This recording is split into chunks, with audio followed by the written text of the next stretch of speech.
You are listening to the Inverted Creative Podcast. I'm Allison. I'm Jen. I'm Brian. I'm Mikhail. And I'm Nate.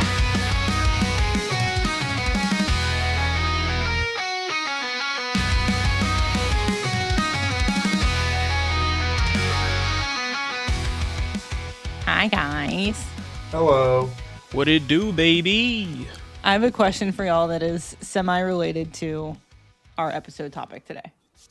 Okay. What's something that's been making y'all happy lately?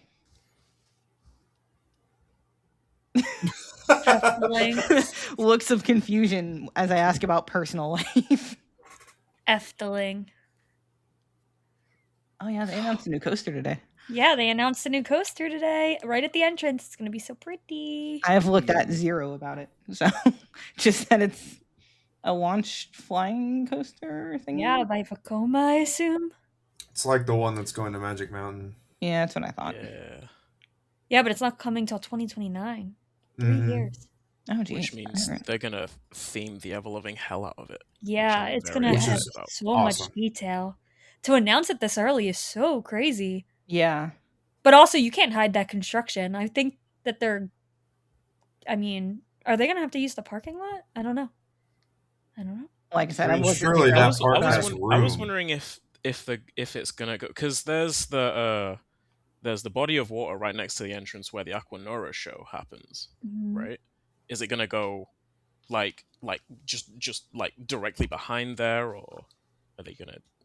I don't know. You're supposed to be able to see it from the entrance. Like, I think it'll be part of, like, it'll be Grand Hotel, the entrance, and the ride. Is that going to ruin, like, the views of the entrance plaza? I mean, does Grand Hotel not ruin the view? I don't know. I don't know what it looks like. I'm sorry, I haven't been to Efteling. Oh, I forgot. Grand Hotel is just, like, a prefabbed, like... Grand Hotel on the inside is beautiful. I've heard that it's gorgeous. But it's just like a prefabbed giant fancy looking ish building. Like it's like a fake fancy looking building right next to the entrance. Like it's giant next to the entrance. I did like the look of it until I compared it with the entrance canopy and was like, oh, there's a disconnect here somewhere. Yeah, and you can see all like the prefab lines. It just looks a little I will say though, I do like it positioned to the left, like looking at it from a very specific angle, from like a off-center angle, like with the Grand Hotel and the entrance canopy like positioned next to each other. I do think it looks, in one specific photo, really nice. Yeah.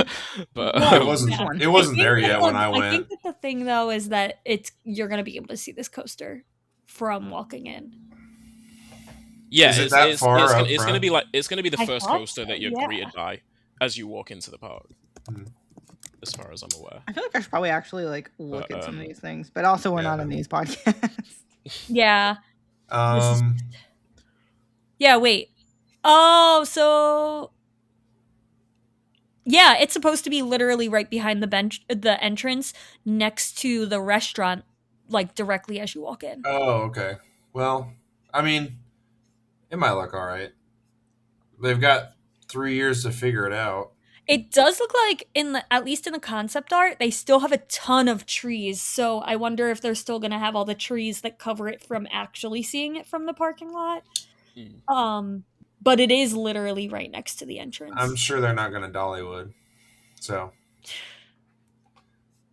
not to roast Dollywood or anything, but they cut down a lot of trees. Yeah. Yeah. Supposed to answer what's making me happy now. Yeah. I'm going to give a non-roller coaster answer because obviously roller coasters, but shout out to the St. Louis Cardinals for actually being somewhat decent this year and making me not hate my life when I watch baseball. And also, on my California trip that's coming up, I accidentally stumbled upon the fact that they are playing in LA when I'm there, and so I'm gonna have to go to that. But that's been making me happy, is that my team is doing well. Yay! Sports. I don't Go Birds, because Cardinals are birds. Go Birds! Go Birds! We haven't had one of those on in a while. Because Jen hasn't been here in a while. Yeah, I haven't been here, guys. I'm sorry. Yeah, welcome our co-host Jen back to the podcast, who has not been on since Nate and Mikhail joined us. Yeah, Nate has been stretching himself, having to close out each episode, saying, "I guess that's the end of the episode, guys." Yeah, I don't have to this time. Jen's back. I'm back. I think you should steal Jen's thunder and do it anyway. Absolutely not. That is her thing. Oh, I thought you were going to say fight absolutely. For it. We're gonna fist fight at the end of every No, episode. it is Jen's line. I just think it's a great way to close the podcast. Just when she's not here, just shout over each other. Just say it. Both of you say it. I believe that brings us into the episode. No, I believe it. Now, every time he's done it in your place, I said, "Thanks, Jen." That is factual. I struggle to think of something that's making me happy until I remembered that I recently booked flights to go to San Francisco at the beginning of August. Ooh. So I'm going to be meeting up with my friend Sammy, who lives in Florida. He needs to get all the Bay Area creds, basically. So we're gonna go to Six Flags Discovery Kingdom and California's Great America on a 10 p.m. close there, so we can just lap Gold Striker endlessly. Heck yeah. I'm so happy to be going back because we obviously we did the Buzzed Bars event over there last year, and that was my first time getting to California's Great America. I had been wanting to ride Flight Deck for I don't know how many years at this point. So Isn't to that get on at that, Dorney Park? Is that what? Is that Talon at Dorney Park? It's a red Talon at Dorney Park. It's California. It's Bay Area Talon at Dorney Park. No, that one has a name. I have the names written down somewhere. Is it Top Gun Talon at Dorney Park? I think it might be Top Gun Talon 2 because I think that I was like, I'm gonna be because I think I was like, I'm gonna be just as creative as Cedar Fair was with Top Thrill 2. Oh, okay. And just name it Top Gun Talon 2. Hold on, I'm searching my phone for when I texted you. Yeah, I'm like 90%. If that's the other Top Gun one, then yes, that's it's Top Gun. Yeah, it is. Yeah, it is. That was just as creative as Cedar Fair. Cedar Unfair. Yeah, I still haven't been to Discovery Kingdom. I also went, which I missed the stumble by like a month because I couldn't go in April, but I could go in May. So I went the same trip I'm about to go to California with, or same person I went with, Brian, my friend Brian, where we went to CGA, Gilroy Gardens, and Santa Cruz Beach Boardwalk, but did not have time to do Discovery Kingdom. We did, but I was like, I'd rather do Gilroy and Santa Cruz than that. And obviously, we're not skipping CGA. Like, we got Fast Lane. Yeah, at least you got to the times. At least you got to the one that is closing soon. Yeah, I rode Flight Deck 7 times. I rode Gold Striker 8, and Flight Deck I love it more than I should probably. Like, I have an obsession with Flight Deck. I love it's it. So good. It's so good. It's quintessential 90s B&M. It low-key might be my favorite in the park. I love Gold Striker too. I can't decide which I like more between Flight Deck and Gold Striker. I haven't been able to since I came back. they're both just so good. Yeah, Discovery Kingdom's an overhated park. Is next year the last year for CGA? Is it 2027? Is that the last year? I think 27. Yeah. It might be a good opportunity for me to make a trip to Discovery Kingdom and then have a send off for CGA while I'm there. Yeah. That would be a good trip to do. Yeah, I looked out hard on some flights down there, and my friend Sammy was wanting to go like regardless of whether I joined him or not. So I was like, you know what, I might as well just take advantage of some good flights. So, yeah, I'm super happy to be getting back to that park at least one more time before it closes. Oh yeah. Yay. Nate, are you getting bingo anytime soon, by the way? Or no? So currently, my bingo board is only one square away from getting 5 in a row.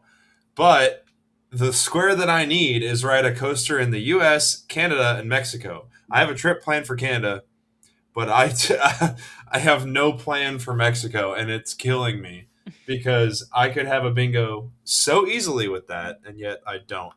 You know what's funny is I'm going to hit bingo in 3 weeks. Are you kidding me? Nope. Let's see. If Montezuma opens by the time I take this trip, I still won't hit bingo unless I ride a chance toboggan. When are you going? Or when are you hitting it? August 1st. August 1st. What are you hitting that with? Six Flags Over Georgia. Oh, another Six Flags park. That was a response. Yeah. Your second Six Flags park. Yes. I got it. First one being Great America over the weekend. If I just think it's funny that I know my board is a little easier, but I'm going to beat you to bingo. Yeah, your board is actually really easy. I have yours done already. I have a bingo if I had your board. Whoop-de-doo. I'm doing my own. If Montezuma opens by the time I go, then I will be another one away from bingo, and that's a chance toboggan, and you're going to motivate me to go up to Little America and beat you. If Montezuma has to open, though, because I need 2 ace landmarks. So I would need Montezuma's Revenge and Giant Dipper at Belmont. Both. Montezuma's an ace landmark? Yes. Oh, wow. Yep. And I've never ridden it. So it has to be a new for you ace landmark. It's like I can't just go ride any of them that I've ridden before. So yeah, that'd defeat the purpose of it. Yeah.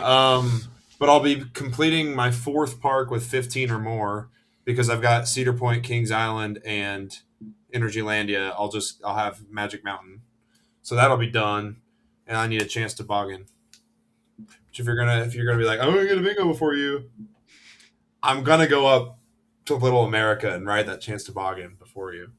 That's fine. If you're quiet about it, I'll let you get the bingo first. Because I'm going for I'm going for all 25. So. What? Now it's gonna be all over the podcast. Well, whatever happens, but I'm going for all 25. I'm going for the entire board, so I really don't care when I get a bingo. That's the only one I'm not sure about. Maybe December. Everything else, I have a plan or somewhat of a plan to get. So, I'm already almost at 100 new ridden this year. I'm getting 1 out of 2 Six Flags parks. I'll be getting Playland Vancouver in September. Yeah, we might need to talk about that. What? Is something happening with Playland? Are you aware of Playland's opening schedule? I think it's open when I'm on lack thereof.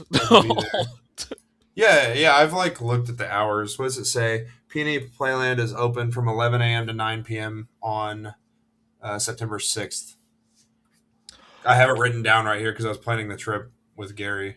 Are you aware of something called the P&E Fair? Kind of. Okay, so but if it's sorry, go ahead. We can talk about it after recording or whatever. But okay, yeah, that's fine. Yeah. The P&E Playland's schedule is it's about as close to non-existent as a regular theme park schedule can get, and you have to hit it. We'll talk about it off. Okay. Recording. Okay, fair enough. So I guess I never answered my own question yet. 15 minutes in. Yeah, what's your own question? Or what's your own answer? Sorry. What's making me happy? Coaster side, I hit 800 over the weekend. I'm excited about that. Yay. On a coaster that Nate does not have yet, which is kind of funny. Because we had talked about doing that trip together and then it just didn't. Yeah, happen. I don't have either coaster named Excalibur. Yeah. And then we have some trips booked We actually have flights booked. We don't have flights booked very often, but we have Atlanta soon, and then we're going to Texas in September. So. And I might be joining you on that one. Yeah, I heard about that. Yeah, we'll see. Would you do like the whole? I guess this whole same schedule as us. We're flying into Houston. No, not that. Oh, okay. Because I have to work, so I'd have to come later, and I would land in Austin. Okay, cool. I've talked about it with Mike already. Okay, that tracks. And then also I have my new microphone, and that makes me happy because I almost broke Zencaster right before we started recording. But then I got it working again, and hopefully my audio quality is good. And the lights are orange and pink, guys. Yes, and there's custom LED lights on it, and I set them to pink and orange because branding. Because have you met Allison? I didn't even like pink as a color until I put this as like the inverted colors, and now I'm more of a fan of pink.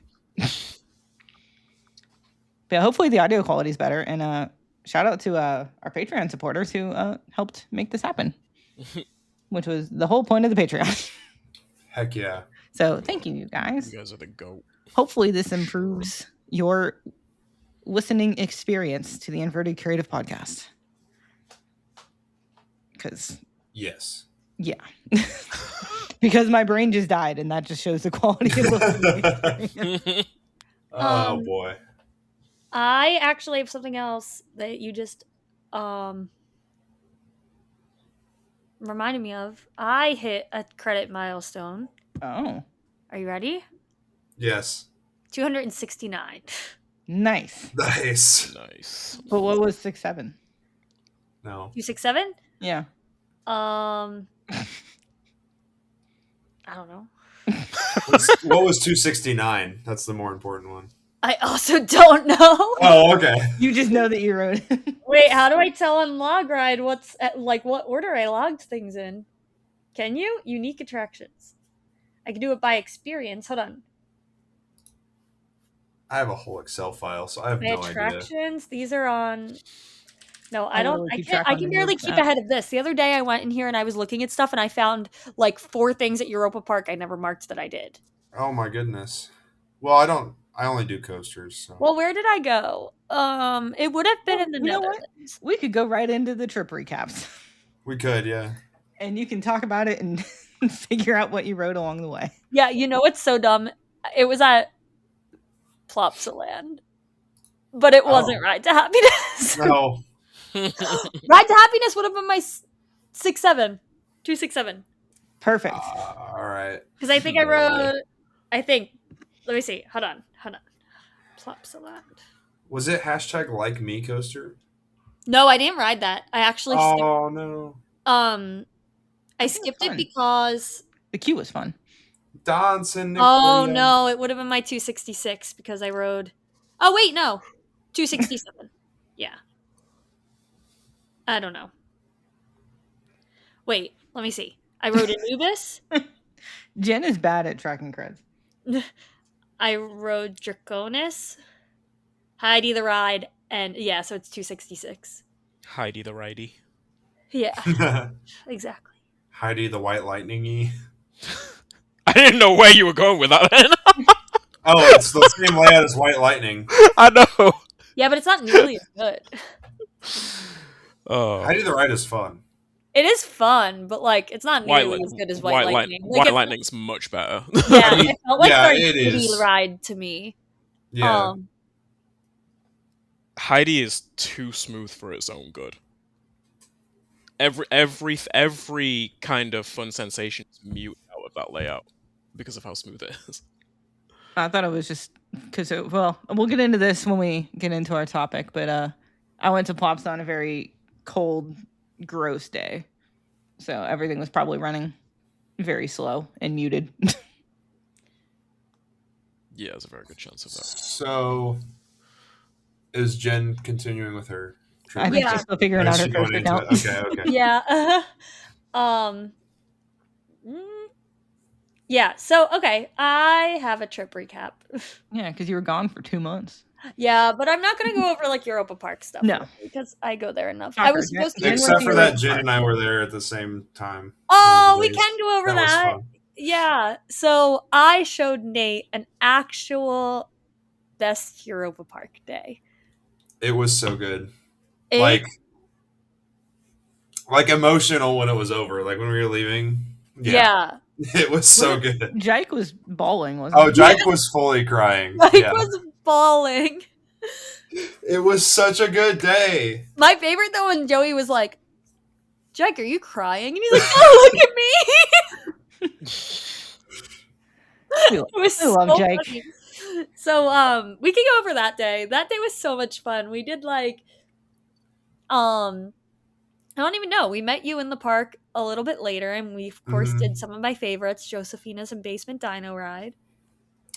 Yeah, we did like so many like walk-on dark rides. Yeah. Like Bench/Elsa, whatever you want to call it. And then, it's called like the Ice Queen or something. Yeah, like the Ice Queen. Yeah. And then we did the Grand Prix thing, Ed and Edda's Grand Prix. The Grand Prix that's like the shooter ride. Yeah, which I was really bad at, by the way. I was really bad at the rope thing.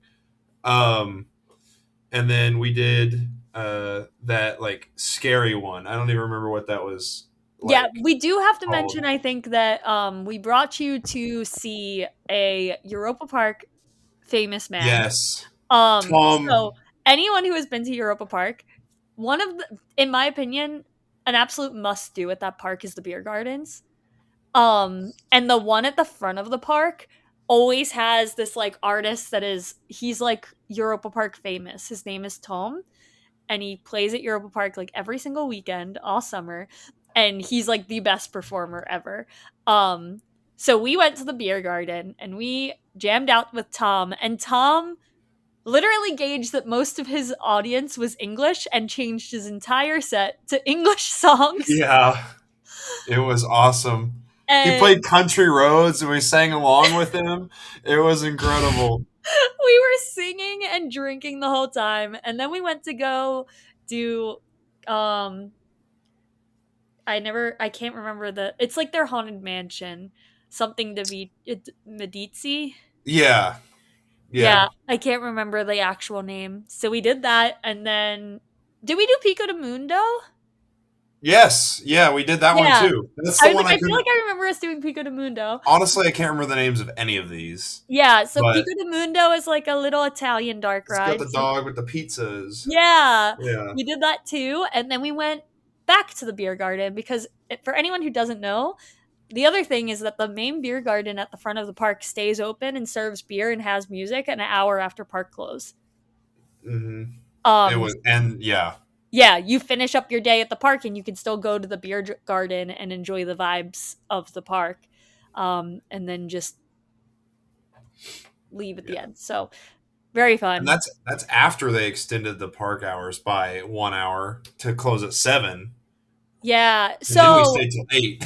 Europa Park is really weird because their hours are always an at least. So like in the summer, I think it's like at least 6:30, but it can go anywhere from 6:30 to 8:30. So in the summer, unless it's like a really rainy, dead day, they usually don't close at 6:30. They extend it however long. I've only been there like once or twice when they've gone to 8:30 though. But the hours are technically they can extend it up to 2 hours, and they don't announce their closing time until like 1 or 2 in the afternoon. So it's a very weird way to go about. Yeah, for sure. But it's nice to hear someone in the park and like 2 o'clock. It's like, oh my God, I have an extra 2 hours in the park. Like, that's really nice. The last thing I'll say, and I'll let you finish your actual trip recap, is we did ride Euromir one last time. Well, for me and John Mike. Yeah. One last time. We did have a really good ride on Euromir, I think. Mm-hmm. One other important thing happened. The transfer of the gay cat plushie. That is true. That did happen. Yeah. And then it got left in Germany, didn't it? Yeah, it's in Joey's room right now because I was severely out of space in my bag. So it did not make it home, but that's okay. It's in my second home. Did it go to the Netherlands at all with you? Yes, it came with me to the Netherlands, and that's when I like fully packed my bag, and I was like, okay. So it's been to 4 countries now. Yeah. It was in the back of the car. I somehow forgot that it went to Poland, but that's literally where we handed it off. Yeah. You know where else you know what else was left in the car? My camera.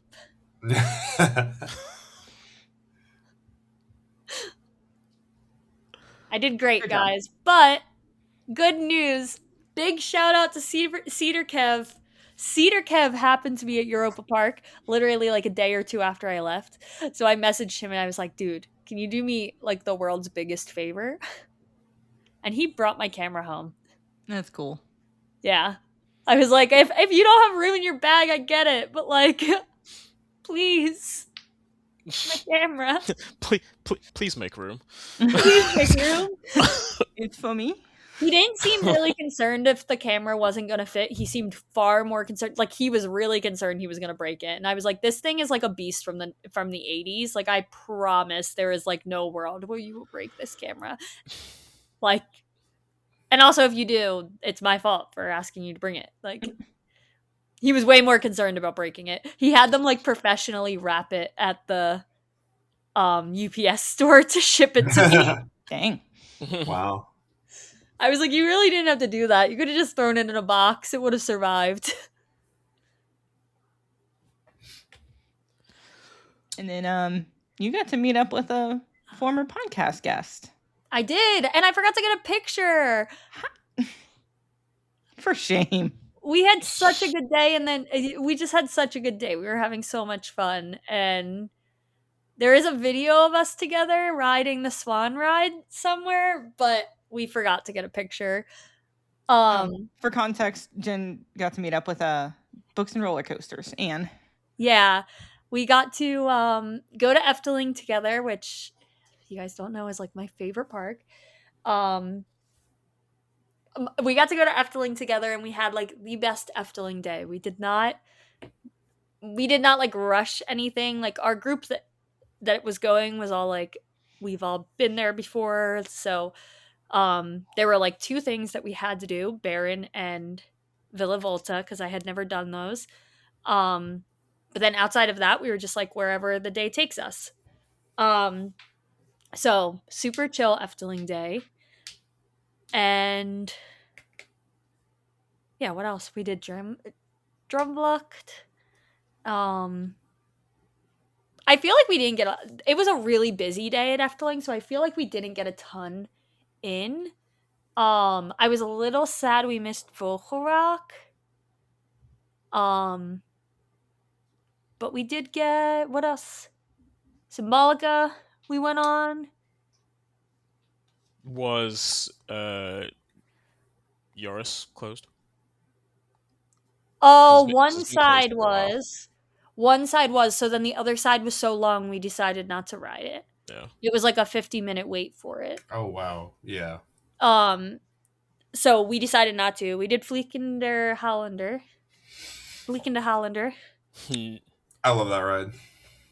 So we have this friend. I'm gonna like out his thing that he does. This actually might have been the highlight of my day. He was like, he turned to us and he's like, I don't think I'm gonna do the thing. And we were like, no, Anne is here and she doesn't know the thing. You have to do the thing. You have to do the thing. So we have this one friend who. Do you guys remember that like seating area that is at the end of the splash? So you like come down the splash and then you come around and there's like a viewing and seating area where you don't get wet. It's just like everyone's viewing. So we have this friend who literally we hit there, and as we go to turn it, he like, we can all, not as much me because I've only done it a couple times with him, but like they were literally counting it down, and he like hits this moment and he goes, Mom, hey Mom, and he just starts yelling to the crowd. But also this man is like one of the quietest people you could ever encounter in your life, so he just like lets all of his energy out at the same exact spot. It literally, I was almost peeing my pants. It was.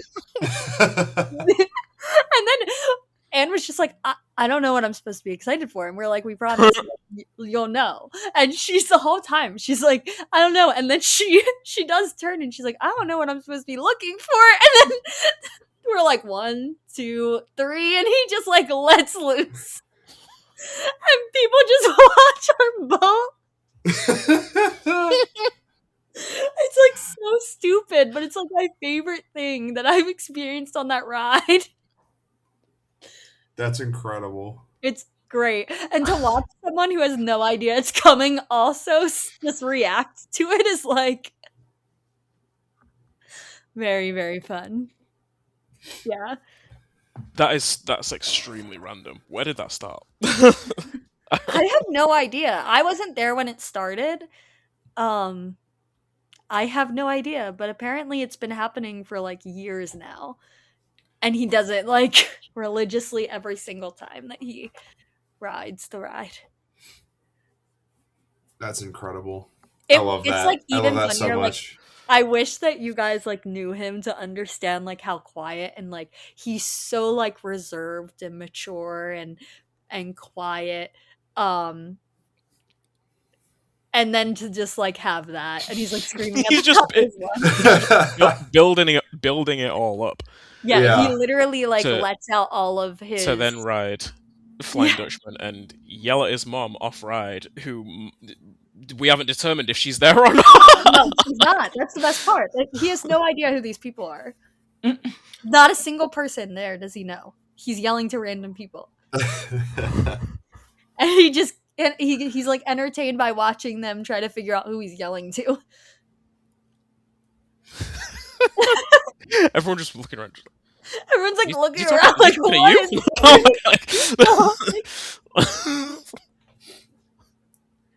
Yeah.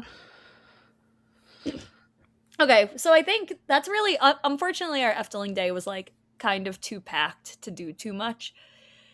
But it still was a wonderful Efteling day. We went through the Sprookjesbos. We had Erdinger Weissbiers in the Germany. What's that?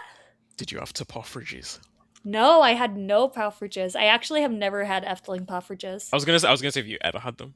No. What are they? They're so good. They're so good. They're like super like mini pancakes. Like just like a. It's not like a mountain full, but like it's like a group of mini pancakes. You get like 12 or something, I think. Yeah. Yeah. With like powdered sugar, different toppings on them and stuff. You can get them with chocolate, with strawberries, white chocolate like shavings and stuff. Like this, it's so good. Yeah, it's so good. I haven't had them in Efteling, but I have had them in Europa Park and in like a city in the Netherlands. Okay. But yeah, I never had them at Efteling. At Efteling, I pretty much inhale Broodje Unaxes. They're like... Joey's gonna lose it if he listens to this. They are hot dogs. Like, they're hot dogs. Oh, no. But they are a really good quality hot dog. Like, I will give him that. They're a good quality hot dog. But they use this like special sauce on it, and the bread is so good. And oh my god, I love them. They're so good. So I literally just eat. I think I had like 3 of them. Wait, I think I had one of those at Efteling, and it was phenomenal. Yeah, like the stands literally say Unax on them, and they're literally hot dogs. Like, yeah, but it was really good. Yeah, they're delicious. I really like them. And this time they had like a grated Parmesan and arugula and this like truffle sauce on them. It was like that sounds so good. Jeez, so good. There's a bunch of snacks I need to have at Efteling, but honestly, I need to go back and just like do a whole snack run through the entire place. I also do like the snack wall a lot. Like, I'll just like pop up and get like a I got a sausage roll. I'm a really big fan of croquette. This is what I need. I had one of those like hot, I don't know if it's like hot chocolate or coffee drinks. It's like, it was right in front of Symbolica, and it had like a stroopwafel in it. Yeah. I don't know what those are called, but that was phenomenal. They call it just like specialty, like they literally just call them specialty coffees, and they're stroopwafel coffee. Yeah, and it was great. It was phenomenal. Yeah. I also had like 3 of those throughout my day. They're so good. Now you're making me hungry. Jeez. Yeah. I just ate dinner. Yeah, Allison, you'll really like those when you go to Efteling. Whenever that'll be. Those specialty coffees, they're very good. They also have, like, in the specialty coffee places, they have like covered and different flavored stroopwafel. So good. Aww. And at the pancake restaurant, and like I didn't go this time, but I went the time before. But they have a stroopwafel pancake, and it's like covered in stroop and like pieces of stroopwafel on it. So good, so good. I like stroopwafels a lot. I did not eat enough stroopwafels like during my time in the Netherlands, let alone after. Yeah, I come from an area of the States where like stroopwafels are really big. Because we have like so the Pennsylvania Dutch are here, but they're not like actually Dutch, they're German, but they did decide that stroopwafels and windmills are part of their identity. So stroopwafels are like a huge thing in the whole entire Pennsylvania Dutch region. Mm-hmm. So I've like grown up with them, and there is literally I'll eat like one a day. Yeah, no, they're so good. Yeah, I love them. I just can't get them from anywhere here. And when I went to go visit my friend Micah in the Netherlands, like I think she greeted me with like a pack of them when she got me from the train station in Tilburg. But then I didn't have any more for like the rest of the 3 days that I was there. No, I love them. No, they are so good. Yeah, I had 2 more parks on this trip too. I went to Walibi Holland, which that was like it's an experience. It's for sure a Six Flags park. Yeah. Like, definitely. Yeah. Except I wasn't gonna like jump right into this one. But you have the Six Flags park, and nothing is really that themed, and the theming is tacky and like whatever. So it's like, but then you have Platform 13. That thing was terrifying. Yeah. Like the entire park's budget went into the Platform 13. Went into the queue because I was about to say specifically the queue line. Specifically the queue. The queue was terrifying. They like all pushed me in front, and I thought things were gonna jump out at me. I couldn't see anything because I had sunglasses on. Terrifying. Crazy. But that ride, I mean, Rock and Roller Coaster, the ride's fine. I got to ride Condor with the Condor Man. Oh, I forgot about that. Yeah. Kyle, do you know the Not lore? Even a little bit. So when Joey was in high school, he did this fundraiser and he rode Condor 222 times with the old trains in like one weekend. That's a lot. Just one question. Why? Dude, I don't know. When Bryant posted his video last year of Europa Park, someone commented and was like, "Oh my god, do you know that's Condor, Joey?" Joey's like really trying to rebrand to be Europa Park Joey, but like he's Condor. You rode Condor. not dodging the allegations 200 times in a weekend. Like you can't just like throw that away. Yeah, that kind of stuff doesn't leave you. Yeah, no. So it's like the old videos on like somebody's YouTube channel. It's just like you don't get rid of them.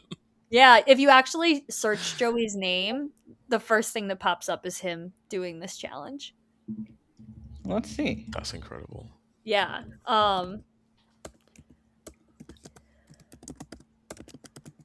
I hope it didn't change. Have all of you ridden Condor? Yes. I have. Well, Jen has, obviously. I've not been to Walibi Holland. I know and have been told multiple times about how bad Condor is, but also about Express Platform 13's queue line. I've heard about how the Condor. Experience ends at the station. In 2023, my first coaster trip to Europe, Condor was the only credit out of like 75 that I missed on the entire trip. Condor was? Yeah, Condor. The only one. I'm not mad about it. I was like kind of like relieved I didn't have to. I was gonna say I would be. Yeah. But the cool Thanking the stat high is that's heavens. the only thing I missed. Like I was almost perfect besides that. Yeah. I would have missed that. Although I couldn't miss it, because I was with Joey. But if I were not with Joey, I would have not ridden that. Yeah, that's fair. Their boomerang was also really good. It was really, they have on-ride audio on their speed of sound is good. Yeah. Yeah, like, and it wasn't a terrible, like, it was pretty taken care of. It rode really well. Mm-hmm. Their madhouse was so good, but we like go through the whole madhouse and I was like, oh, it's so good. But halfway through the cycle, they played the entrance loop. So all the lights went out and they started like playing the entrance loop. Like I think someone accidentally hit the button for the entrance loop. Like, for the entrance spiel, as in like the oh wow. Yeah, so It was like something about like walking through and putting your bag. I was in Dutch. It was like walk through, put your bags in, like whatever, and like it like paused everything that was going on in the ride, other than the movement. Imagine if they did it in English. Yeah. Just out of nowhere. I think it was in Dutch and then in English.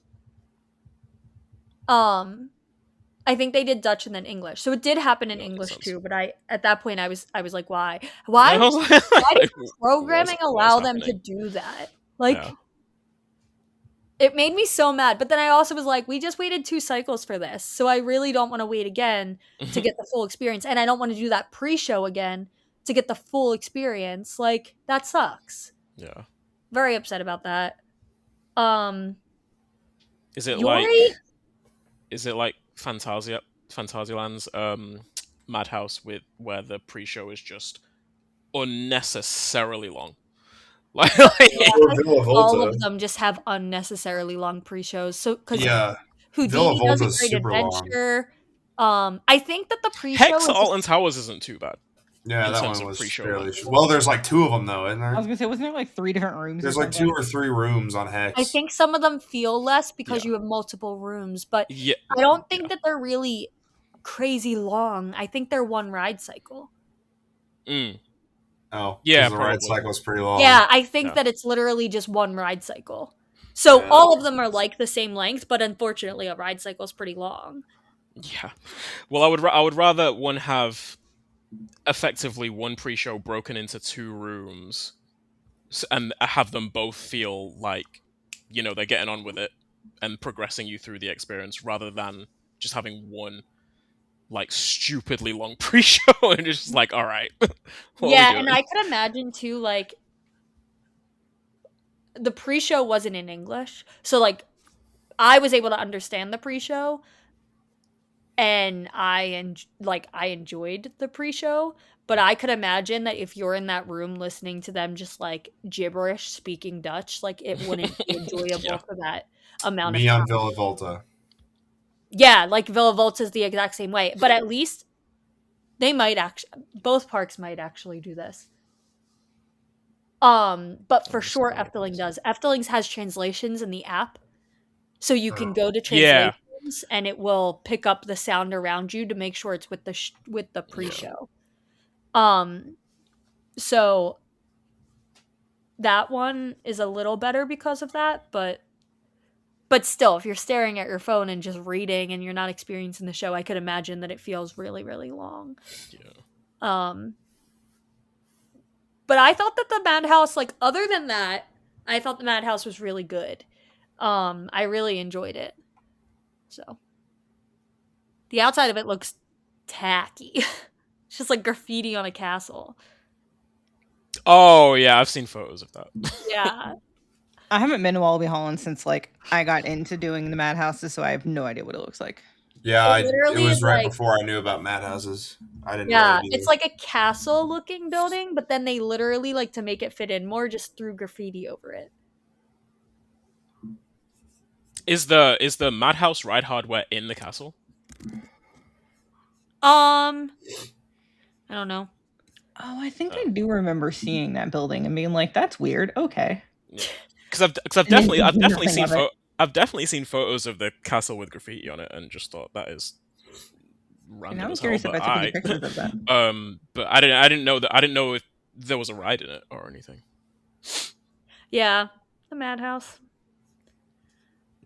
What else do we do? Goliath, which I thought was just fine. Yeah. I do think that the ride system is in the castle. Sorry, I just looked up a picture to be sure. I think the pre-show is like the castle, when you look at it from above, is literally like perfectly the size of a ride building. Mm-hmm. Okay. But yeah, Goliath was just fine. Like, I think that it was I agree. just, like, baby Millie, but like, look at that. I did take a picture of it. Yeah. That's as far as I got. I don't even remember seeing it. I also feel like that park's kind of hard to navigate, so I wouldn't be surprised if you just never made it past there. Also, depending on how long ago you went, like, the park was really overgrown in a lot of spots. I went in like 22. Yeah. 23. I went in 23. Okay, so I don't know what it was like then, but the park was like really overgrown. I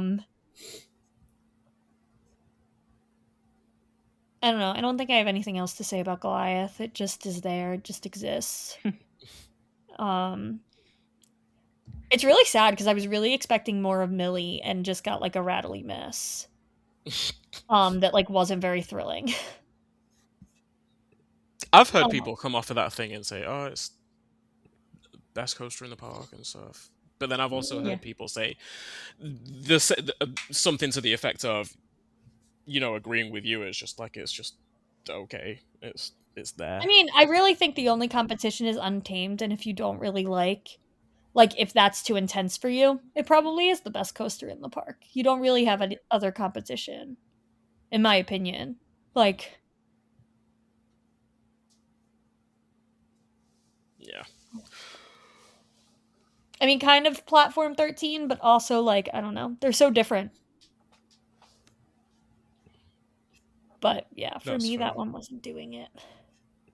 Allison, I don't know how quickly you want to move into like the topics and everything. 45 minutes in. I haven't even gotten to my trip recap. All my shit was short. We've just been chatting for an hour and trip recap. Yeah, Jen, remember when you said that this probably won't be a long episode? Yeah, but then we said to talk about your trip for half an hour. Well, we were at 35 minutes. So we were at like 30 or 35 minutes before we even got into my trip. Yeah, we were. Yeah. I'll speed run the rest. Yoi is the most mid thing I've ever ridden in my life. I forgot that existed. Yeah, that just exists, and I'm honestly a little sad it does. Untamed though, in the first ride I had on that attraction. Yeah. Yoi, I mean, not Untamed. Yeah. Yoi is like crazy. The Untamed, we rode it in the morning and it was like I was a little sad because I was expecting so much more, but then we came back and we rode it later in the day and I was like, oh my god. Yeah. This is everything Steel Vengeance should be. It's usually how it goes. I agree. Everything. Yeah, it's so Who was I having a conversation with literally earlier today? Who was it? They were saying something about getting to Wallaby Holland soon, like within the next like few days or something, and really hyped up about Untamed, and I think we were talking about Steel Vengeance and just being like, yeah, like let me know how it is compared to Steel Vengeance, and just being like, yeah, something to the effect of, if they swapped him around, like Cedar Point would have an actually good RMC. Yeah. Just like talking crap about it, just for whatever reason or whatever. But it's so true. It's like that triggered a memory. It reminds me a lot of Twisted Timbers. That's the comp I get. I see for it. Yeah, it literally is like mid-size RMCs. Those are my favorite RMCs. Yeah, they give you the perfect amount. Like, there's no repetition. There's like I just really enjoy them. They give you like the perfect amount that you want from an RMC. I'm happy with that. It feels more thoughtfully designed. Yes, exactly. Like I feel like in some of the older ones, there are points where it's like we just need to get to where the next element is.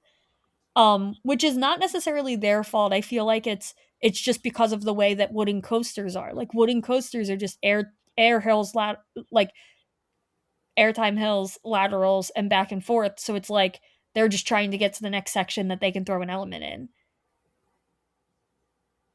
But I feel like the mid-size ones feel a lot faster pace and snappier.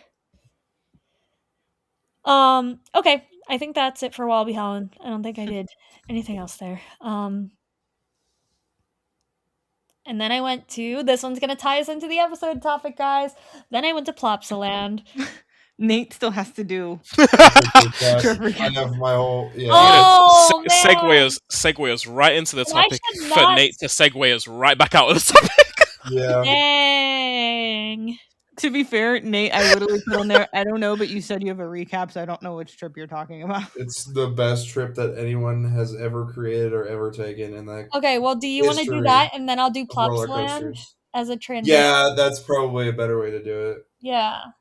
So, as I've said plenty of times on the podcast, and we'll say it again, I'm getting very close to 1,000 roller coasters. And so I decided to come up with the smartest, best, most genius trip that anyone has ever heard of. And there is possibly no better trip to take than the one I did. So I did the bunch of kiddie coasters up in northern Ohio, around Akron area. Obviously, I live in Cincinnati now. So my dad actually came with me for this, and I'll get into a funny thing at the end of this. I started at the Columbus Zoo because I had been spited twice by the wild mouse at the Columbus Zoo, and I was incredibly nervous about it. Plus, I hated that I had to spend $40 to get in there. I really wish I kind of hadn't, but I got the credit. So I got in there. They said it was operating. They've lied to me twice before, by the way. They've told me 2 separate occasions that it's operating. I show up, and it's not for the rest of the day. So I show up at opening. I go in. I asked him if there's I'm like, is there any discount or anything I can get to just ride this coaster and leave? And they're like, no. I'm like, okay. So I paid full admission. And I bought my ride ticket, and I stood there for, let's see, how long did I stand there for? I stood there for 25 minutes waiting for it to test cycle and open. No. I was the first rider of the day. I got a Zen ride, and I promptly left, immediately.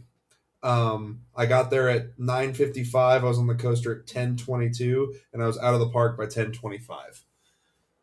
So then I drive another, so it was 2 hours from my apartment to that zoo in Columbus. Then I drive another hour to a little place called Tuscarora Park. It's a public park that has an Alan Herschel kiddie coaster in the middle of nowhere, Ohio, that only recently started allowing adults because they had an ACE event that I guess went really well, and they decided to change it. So I show up, and I'm nervous because these are the places that you can't trust to be open. And I go up to the ticket booth, and the lady says, we don't have the staffing for it. It's closed. And you can ask Allison. I started to get angry immediately about it. But I calmed down for a second. I'm like, wait a minute. What if I don't get angry at this place? And I went to their main office thing that looked like it was just a pool office. And I was talking to this girl. She had to be 15 years old, barely old enough to work. She was working the desk. And I was like, I drove 3 hours for this. Is there, any way we could get it open? And she points behind me, and there's this guy on the phone just holding up his finger. And when whoever it is answers the phone, he's like, hey, can we open this coaster? We got a guy who drove 3 hours and wants to ride it a few times. I'm like, heck yeah. So I paid $2 for my ticket, and I rode that coaster. And it was actually really cool that I got it to open because there was another kid there who was visibly autistic, and he was very excited to that this coaster was opening and he was getting to ride it. So I felt nice about that because he got to ride it. And then a couple other families came over with their small children and rode it. I was gonna say, were you by yourself doing this? My dad was with me. My dad didn't ride anything. But, okay, right. Okay. He got out of the car at this stop. Right. He didn't go in the zoo because he wasn't going to pay admission for nothing. Valid. But he did go into Tuscarora Park with me, and he was like, he helped me find the pool office and everything and all that. So, but it was just me and this other kid that rode the coaster. They sent us around like 3 times. Oh. After that, I drove 45 minutes to a place called Fun Times Fun Park that had a E&F Miler like Cobra or Python pit, whatever it's called. I rode that with, fun fact, if you go to ride that, if you have an ACE membership or any Coaster Club membership, they took Buzz Bars even, you only have to pay for the ride and you don't have to pay park admission. So shout out to them for that. Mm. Then I finished at a place called Sluggers and Putters, and their coaster had just reopened from the rain. So I rode that, and I completed my gauntlet of 3 kiddie coasters and a zoo credit to get myself to 997. So if I decide I'm crazy enough in the next 2 weeks, I might go to this fair that's less than an hour from me and get one more. That way at Magic Mountain I can start Viper and X2 immediately and not have to go anywhere else. Do you want to talk about your experience stopping in a fair and then... I'll get there, yeah. This is really quick. That night, my dad and I went to a Cleveland Guardians game in Cleveland, and they were giving away jerseys, but the jersey was for a player whose name is Tanner Bybee, and it was hilarious. As soon as I got the jersey, I took a picture of it, which I'll show you guys. I know you can't see on the podcast, but I sent it to Taylor and I said, they misspelled your name, but did you know you close to greatness? I know. I was like, did you know you pitched for the Cleveland Guardians? He's like, I'd actually heard of that guy before. And if you don't know Taylor, he doesn't know anything about sports. I was going to say, that man does not know sports. Someone has told him about this already. So that was even funnier. Yeah, that game was fun. Actually, no. Oh, no, you're good. No, it's all good. It's all good. That game was fun, and we went to Cedar Point to kind of justify this trip on the way home on Sunday, and my dad had not been there since 2018. So I got my dad on Top Thrill 2 for the first time, Siren's Curse for the first time. Shout out to Byron, by the way, who gave us, we got right back in. We rode Top Thrill 2 twice in a row because he let us back on. Shout out to Byron. We love Byron. I think I've met Byron. And my dad got the Wild Mouse credit as well. And we figured out that if my dad had ridden like a couple of the kiddie coasters that I had ridden, he would have hit 300 at Cedar Point on Top Thrill 2 or Siren's Curse. But instead he's sitting at like 297 or 298 or something. The audacity. Yeah. Wow. But yeah, that was fun. We came back home and got here at like, I don't know, 9 p.m. So it was clearly the smartest and greatest trip ever to be made. And then to finalize, I'll throw in what Allison said. I went home for the 4th of July, and on my way back last Sunday, I was driving through Indianapolis and happened to look over and see the Marion County Fair. And I was like, oh, should I pull over and get a credit? Because I knew one of them I already had, but I checked their website and there was 2 names on there, Orient Express and Wacky Worm. And I was like, I don't have an Orient Express by them. So there's at least 1 credit, and that's all I wanted was 1. So I went ahead and entered, paid and everything, got in there, rode the coaster, got off, and looked, and the name said Dragon Express, not Orient Express. And I checked, and I had already ridden that, so I couldn't count it. Dang. So big fail, big blunder there, but it's what I get for being a credit fiend. I can't help it. Stinks. Yeah, that's my trip recap, guys. I know we all want to deep dive on the little Alan Herschel at Tuscarora Park. Sorry, what? A very important question, because you were in Northern Ohio. Did you get the parasite that makes you have explosive diarrhea? I did not. I didn't know that was a thing. The important questions, guys. I did not get Montezuma's Revenge of the North. This is the content you come to the Inverted Creative podcast for. Yeah. It's a very serious question. It's apparently like 1,000 people in Ohio. Well, other places too, but Ohio is like I think the biggest outbreak right now. I did not, and I will throw in that I am only one coaster away from every coaster in Ohio too. By the way. Oh, so you don't have much more credit runs to risk the explosive diarrhea parasite. Right, it is up there. It's at Howard's Apples Farm Market up in Northern Ohio. But it's only open in like September, October. So. Okay, I wouldn't suggest eating the berries there, or the lettuce. I don't know if I want to go there for a while now. Yeah, you mentioned but Ohio completion. Ohio completion. I do not have that in my plans for this year. You might have to risk something. You might risk pooping your pants, but you get Ohio completion. We're not a news podcast, but Fun Times Fun. Hey, you've already reached a level of enthusiasm that I could only like lucid dream being like achieving. This would only add. It would only add to your legend. Well, right? that's fair. But the Fun Times Fun Park that I went to, they're actually building and bringing back a defunct model, the Alan Herschel Mighty Mouse. So the like really big Alan Herschel Wild Mouse that's definitely not sketchy, that's coming back. There hasn't been one in years. Maybe I'll have to make my way to Ohio. I'm probably not making my way to Ohio. You should come visit us in Ohio. It's too hard to get there. Allison, I'll see you in Atlanta. That's not Cincinnati. Yeah, but it's your other home, so like also a place I don't want to go.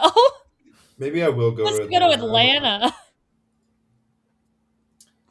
Nate, I have two good reasons why you should come to Atlanta with us. What are the two good reasons? Village Burger and Pontoon Brewing. Okay. Those are pretty good reasons, actually. Yeah. I think Mike was going to surprise me with them, but I'm like, we're going to go to Village Burger, aren't we? He's like, yeah. Village Burger sounds something like it's right up my alley. I'm finally going to go ride Monster Mansion. I don't care about a single other thing in that park. I want to ride it with you. I know what you're not going to ride. Georgia Gold Rusher. Yeah, definitely not. Unfortunately, that's in pieces. I would be finding my way over to Atlanta at some point if flights were not $800. Yeah. Yeah. We're actually flying Delta for fairly cheap, so I'm excited. Yeah, I had points on Frontier, and then I'm going wild to Orlando right after, but there's so many flights Atlanta to Orlando that I'm really hoping that's not a bad decision. It was either pay $700 or $800 to go ride Air Force One, which thank God I already have the cred from last year, or pay less than $250 to go down to San Francisco. That choice was definitely made. That weekend, and the flight is like $70, but I don't know if I'm going to do it or not. Let's go. Okay, I think that brings us into... I was going to say, I have a trip recap, but go listen to the last episode where I did an entire episode about it. So yeah. Yeah. I also went to Vegas right after I was in the Netherlands, and I rode the Big Apple coaster twice. It was very fun. Heck yeah. I feel sorry for you. My condolences. Yeah. I mean, it's cute. I thought it was cute. And then I rode with a bunch of coworkers, which like none of them are roller coaster people. But we were all like just enjoying Vegas on our last night. And we got everyone on it, including someone who is scared of roller coasters. So it was really fun, and we like closed out the roller coaster. Like we got there, we were last train of the night, only us on the train, so it was very fun. But yeah, then it brings me to one of my days in the Netherlands where I finally went to Plopsaland, Belgium. Very excited. Yeah. We put it in the GPS, like I had mentioned to friends, and they were like, "Oh no, we never rode Ride to Happiness." And I was like, "Wait, what? Me neither." Well, like, how far is it? It makes sense. If I'm not the only one who hasn't ridden it, then like we should go. And it was only like 2 hours and 15 minutes away. So we loaded everyone up in the car and we took a trip to Plopsaland, Belgium. Took a trip across the border. Yeah. Exactly. So we went, and I didn't ride everything, but I rode Heidi the Ride, which Heidi the Ridey. Heidi the Ridey, which was very cute, very good. It's not as good as White Lightning, but it's very good. The theming's great. And then the Dragon Ride. I don't even know what it's called. It's like a little dragon roller coaster. I think it's a powered coaster, if I remember. It is a Draconis? Yeah. Oh my god, I think what it's is it a called? Draconis, yeah. Yeah, that's the one. And then Anubis? Is that the one that's based off The of launch. Anubis! I Yeah. love Anubis. I Yeah, love we Anubis. rode that too. So all Oh, of them, launch is so good. It is really good. yeah. And then we did Het Bosven Plop. It's like a dark ride. Sure. I With missed all the- that when I was Oh there. my, it was kind of so I did cute. Like too. it had a bunch of gnomes in it. Like it was so long. I didn't really sneak a beer on, but I just walked on with a beer and no one told me I couldn't have it. So Tracks. so that was kind of fun. And then after we did all that, and we started the day with Ride to Happiness, but then we rode the other things. But then it was like, I have an hour and a half left. Do I go and ride the other 2 credits? Or do I just ride to Happiness as much as Ride I to can? Happiness, yeah. So, and that's what I did. So I missed the rest of the credits so I could go ride to Happiness as much That's as I valid. could. We got like 5 more rides on it. 2 of which were unbalanced. Oh. Yeah. It was so good. My unbalanced ride on that was the best coaster ride I've ever had on any coaster, period. Dude, I can't believe I have never laughed as much as I laughed on that coaster. Like, Yep. I didn't know where I was going. I didn't know if you asked me what elements were on that roller coaster, I would have no idea. Like, I'm like, girl, I don't even know where I was. You rode to Happiness. Yeah, literally, like, I could not stop laughing. Oh my gosh, it's incredible. Yeah. The sideways, though, momentum, though, it did make me have to go to the bathroom. Oh. Like, I literally got off the first time and I was like, I gotta run, guys. Yeah. Help. But, dude, so good. So good. I wish I had a fresher memory of, Right. because I wrote it 4 years ago.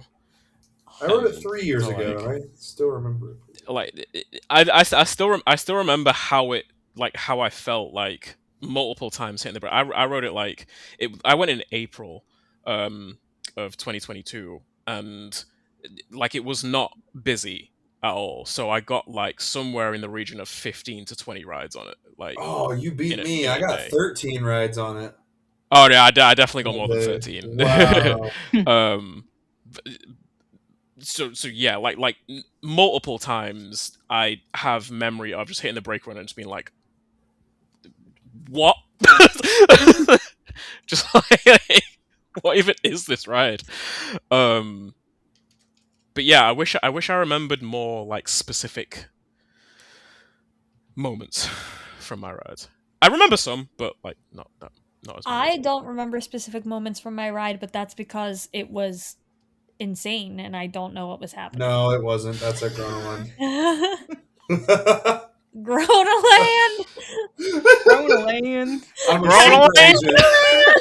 They're Gronaland. We gonna take the kids on down to Stockholm to go to Gronaland. You know, we're gonna ride that insane. We're gonna ride Monster down at Gronaland. What do you mean you're going to Sweden? Ooh, and we're gonna ride Twister at Gronaland.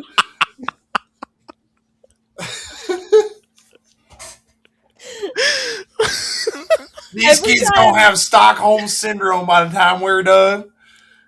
I swear this is an episode about Ride to Happiness. Jen said the word. And then you said everything else. Yeah, I did. You're right. I told you I'm a sleeper agent. I hear the word insane, and I'm like, no, that's at Gronaland. Yeah, that's all I have stickers for now. Gronaland. Now it's just gonna feed off of each other every time he says no. It's at Gronaland. I can't. I try to not do it more than once per episode. I can't call it Gronaland anymore. Gronaland. We can't call it its actual name anymore. Like that. But that can't happen. Oh man, I gotta change my stickers I already made.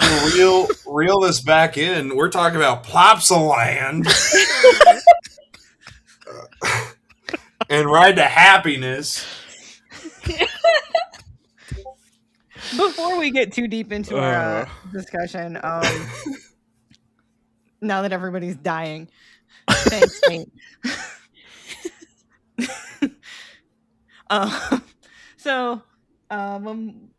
Right before Nate joined the podcast officially, we kind of talked about like doing coaster focused episodes for no reason in particular. I don't know who Coaster Focus is, but I just focus on coasters, man. I don't know. But just the idea to do like our park centric deep dives, but just with roller coasters and calling it Coaster Focused on whatever coaster. So this is our very first coaster focused episode. We were arguing in our group chat if we're going to do Ride to Happiness or Stardust, and I think I made the final call for Ride to Happiness. But I would say if this goes well, but we're an hour and 12 in and have barely talked about Ride to Happiness. But we had big trip recaps and some other stuff. I think if we do one that's a little less last minute and that in the future, they'll be also better. If it hadn't been 2 months since one of our hosts was on the podcast.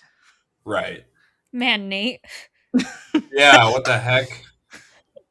You should really take this more seriously. I really should. You're right. I'll try to do better. I'll try to focus in more. Perfect. You're not coaster focused. Generally a good idea. I am coaster unfocused. We know. Yeah. Yeah. We also just yapped for 40 minutes before we started anything. That's normal for us, honestly. So, sorry for the yapping, guys. I hope you enjoyed my Let the record show I tried to progress the episode onwards. I hope you guys enjoy us yapping. The idea of our coaster-focused episodes are to look at all of the creative aspects of a specific coaster. So on my list, I literally have layout, theming, onboard audio, immersion, surroundings, train design, station colors, or station, colors, ... whatever. So all those things that we do are like deep dive episodes on, but focused on today, Ride to Happiness. One coaster attraction. Yeah. I'm going to be the one voice of dissent in that Jen yelled at me. I think Jen, Nate, y'all both yelled at me for this. I do not have it ranked as highly as the others on this podcast right now because I went in late November and it was a day where it was very windy and cold and we weren't even sure that Ride to Happiness was going to open. So I did not get optimal rides. We just told her that was a skill issue and she needs to do better. Well, I will get back there at some point. This was the part of the decision-making process that I missed because I was asleep. Yeah, I'm sorry you woke up to 103 messages in our group chat. Forgive you this time. I feel like you're done for. Like, you're never going to change it because, like, Fury, it's just fine to me. Even after I got good rides on it, it's still just fine to me. I don't know. We're talking about Ride to Happiness here. It's not Fury.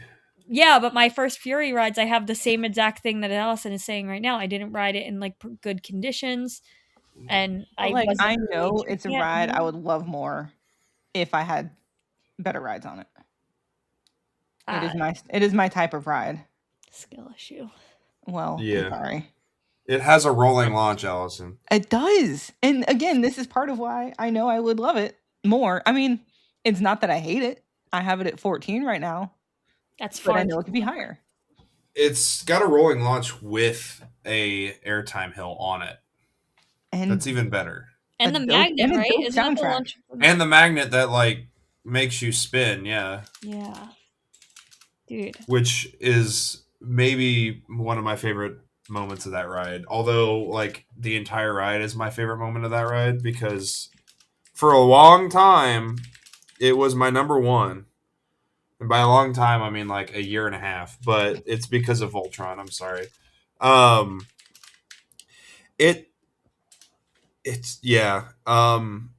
It's near perfect for me personally. But I don't know. Do we want to go in that order that we have it? Like we talk about the layout first?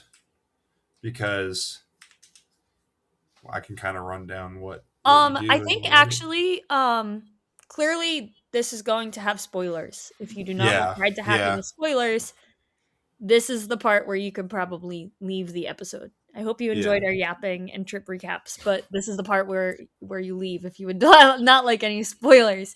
If you're listening to a Ride to Happiness episode and don't want spoilers, why are you listening to a Ride to Happiness episode? Yeah. This is not a spoiler-free episode. We love you, but spoilers the whole rest of the episode. I actually think because it's Ride to Happiness and like just in general, we should probably start with theming. Yeah, theming is a good one. Because I think that's the first thing that you see walking into the attraction is the theming. So I think that we should start with theming. At least the general theme of the attraction for those who don't know and do want spoilers. Yeah. That whole area, at least when I was there, was just gorgeous because you walk in under like this giant green arch and it has like a gold and glass like logo of the Tomorrowland like butterfly symbol with the gears on it and everything, and then all around you is just like plants and flowers, and then you're walking underneath the ride, and that's not, you haven't even gotten up to the station yet. Like the whole area is built around it, which I guess we can mention. It is themed to Tomorrowland, which is an EDM festival in Europe that they have annually. I don't know much more about it than that, but that is literally what it's themed to. Yeah, I think it's also important. Like you don't have to know the extent of the festival. The festival is crazy large. It's the biggest festival like in the world, right? Is it not? I think so. And isn't that the like they do extravagant sets, but isn't that the one last year where their set caught on fire like a couple days before?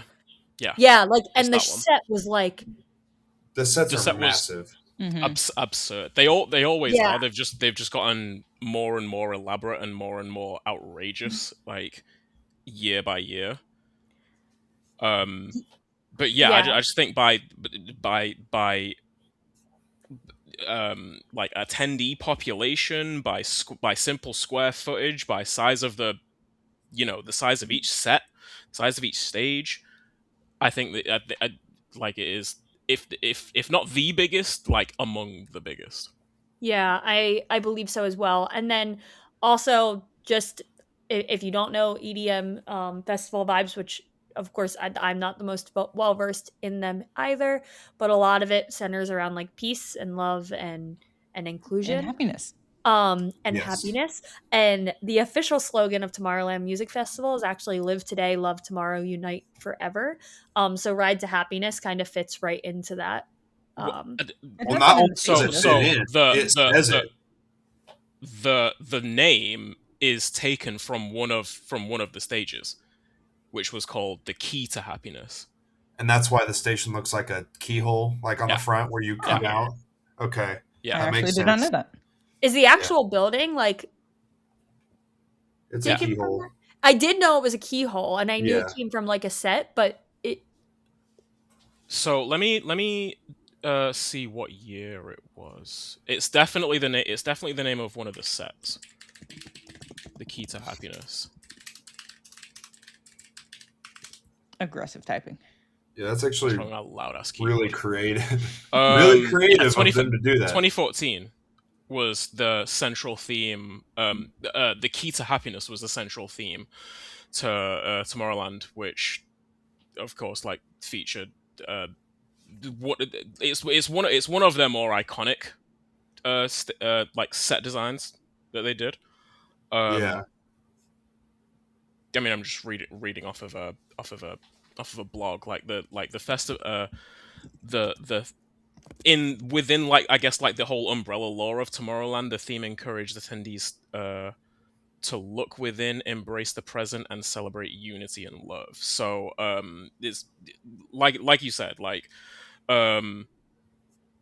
as is I guess kind of typical for EDM music festivals, embracing spirituality and celebrating that and the joy within that.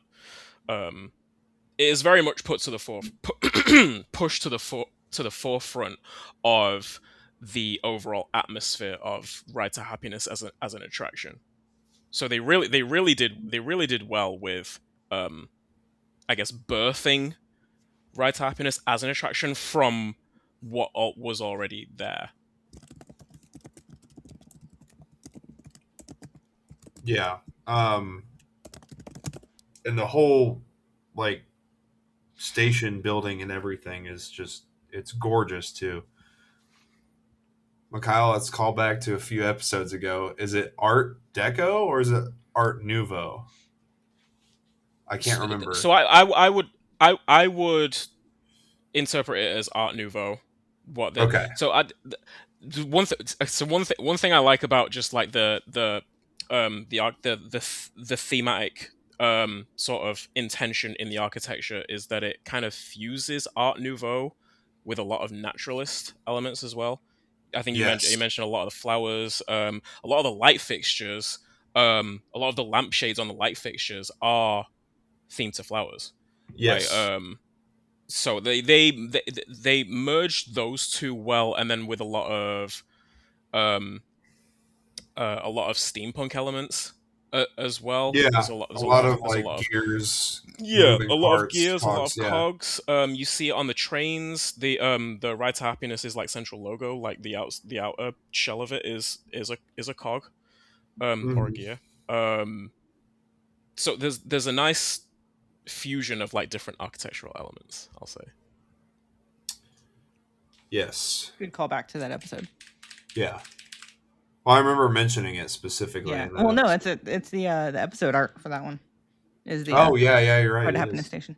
Not knowing we would be talking about Ride to Happiness more a few weeks later. This is actually not super related to current Ride to Happiness. However, in doing like a little bit of the research, and by that I read the wiki page like before the episode. I'm reading it currently. It was working under the title Time Traveler. Okay. Yeah, it was. Yeah, I didn't know that. I wasn't really into coasters. Like I was into Disney and Universal at that point, but I wasn't really into coasters as a whole in like, what is that, 2020? I probably was just getting into when it was announced. Yeah. So I didn't know that it was going by the name Time Traveler until it was officially announced. Because I remember everyone was like, "What is going to be? It's going to be called Time Traveler," even though there's already a time traveler. There's already a extreme spinner called Time Traveler. I was actually going to. How are we ever going to tell them apart? Because Belgium and the US are the same country, right? So how is anyone gonna, people are going to turn up at Silver Dollar City thinking the Plopsaland and how's it going to work, guys? I'm so confused. Isn't it the exact same train design too? Yes. I was looking, and it looks to be I thought they were ever so slightly different, but they are identical other than the logo on the front. And Time Traveler has a little time dial that has the date and stuff that Ride to Happiness does not have. So other than that, and they Ride to are Happiness identical. Yeah, the Ride to Happiness trains also have the onboard audio speakers as well. But I mean, they do, yes. So, and then Time Traveler does not, right? Yeah. I will say, I don't know if this is still true, but at the time of Time Traveler and Ride to Happiness coming out, both of these trains were the most expensive roller coaster trains ever created. I don't know if that still holds true or not, but that's a fun fact. I did know that they were the exact same train because I have not ridden Time Traveler and I don't know much about it. However, last year during the Summer Nights party at Europa Park, Mock just like put out a bunch of random stuff in the park, and one of them was a train for Time Traveler that was just in the middle of the park. I remember seeing that, yeah. It was just chilling. I was like, what is this? I was like up close and personal and like touching it and took a picture of it, but I was like, why are you here? Is that the closest you've been to Time Traveler? The closest I have been to Time Traveler was in Germany. Was in southern Germany. Yeah. Yeah. Make that make sense. Yeah, I think it was like supposed to be. I think they were showcasing some of their accomplishments, and that was their extreme spinner accomplishment. So they had the train, which kind of is crazy. That to me, like, do they just? I don't know. Just have an extra. Maybe it was. They just have an extra. Like it's themed to Time Traveler. It looks identical. They just have an extra sitting. Like, did they order a new train? They might have made it as a prototype. That was their first one. It was Time Traveler and then Ride to Happiness, which are identical. So. Yeah, so maybe it was just like a prototype of it, but it looks like it was identical to the trains on maybe proof of concept, or no, that's even less than a prototype actually. But who knows? It is their first of that type roller coaster, so maybe they did just have an extra one, like to have on display, to whatever. Maybe it was who knows? I don't know. But it sat in Europa Park for like 2 weeks. Well, I'm glad you got to experience Time Traveler. Thanks. Yeah.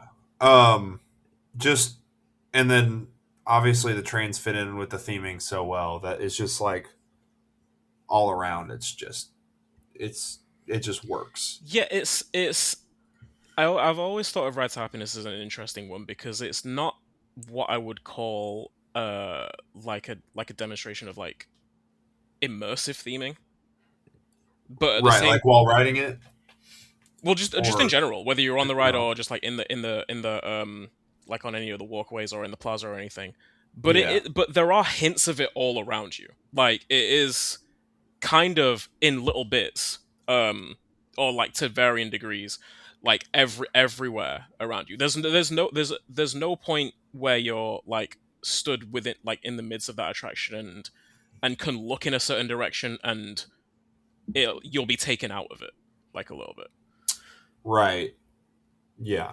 It's just really nicely, like it's not in terms of just like the level of thematics going on, like to draw you into that attraction.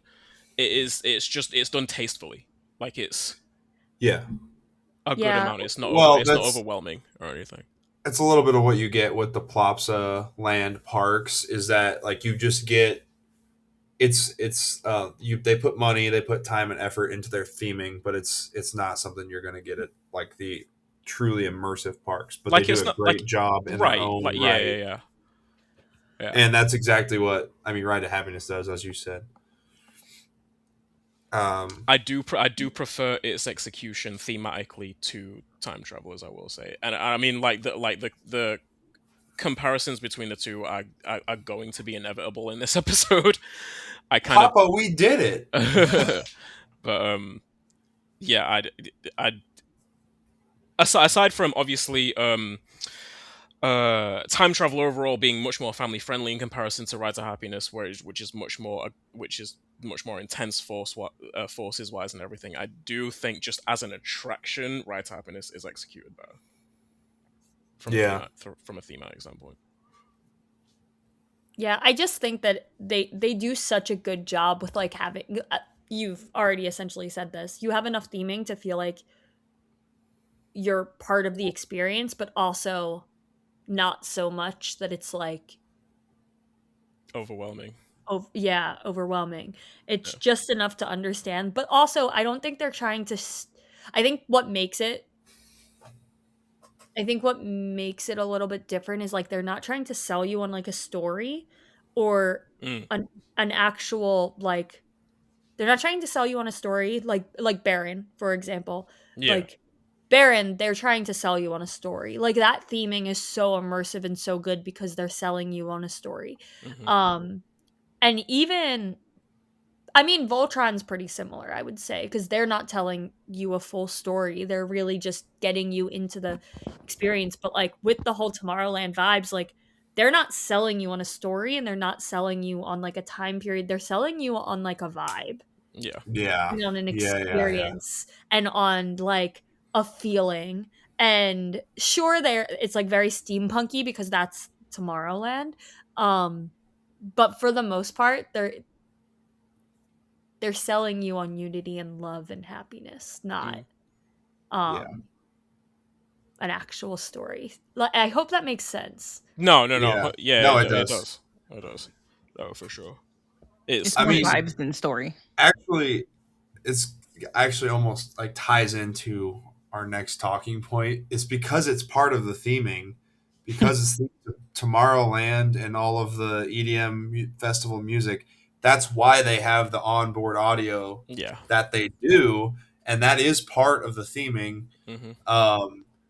So, I mean, obviously, when you start in the station and as you roll out, the robotic, what is she? She's like a robot lady that says the slogan, "Live today, love tomorrow, unite forever." As you pull out, and then the music starts behind you, and it's like, okay, now you're in it.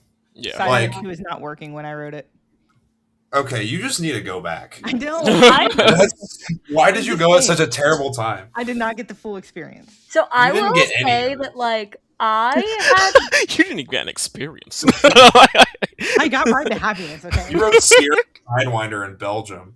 I think it was a little better than that. I will say that the first ride, maybe even 2 rides, I didn't even realize there was onboard audio.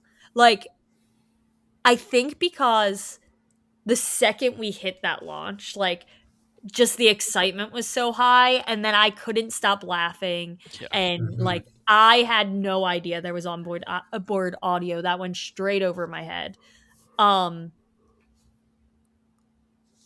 I still loved it. So I think that ride is in a really unique place to be fantastic with or without the audio.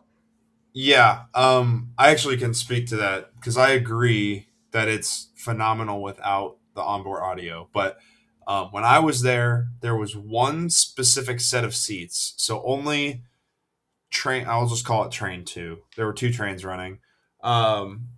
Let's call it train 2 back row. There was a little sticker on this specific one, and it wasn't a park sticker. It was a little like shark sticker that someone had like put on there like for fun.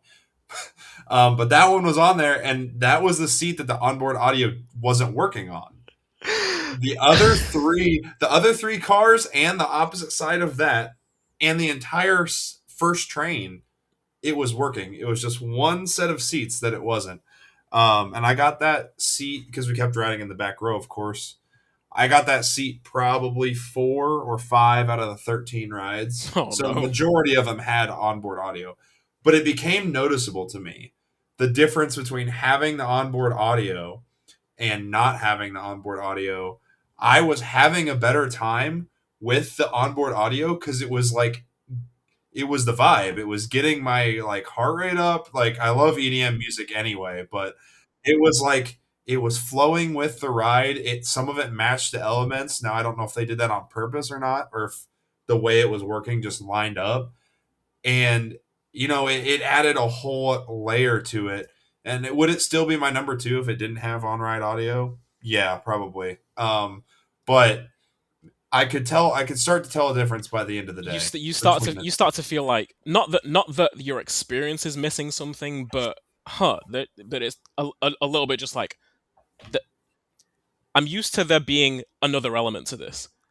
Yeah. Like, yes. it's like on Stardust. On I was Stardust, going to bring up Stardust Hulk, actually. Hulk as well. I've never actually had a ride on Hulk without the onboard audio, but Stardust Hulk races is one that really affects me. If Hulk does not have the audio on, it's ruined.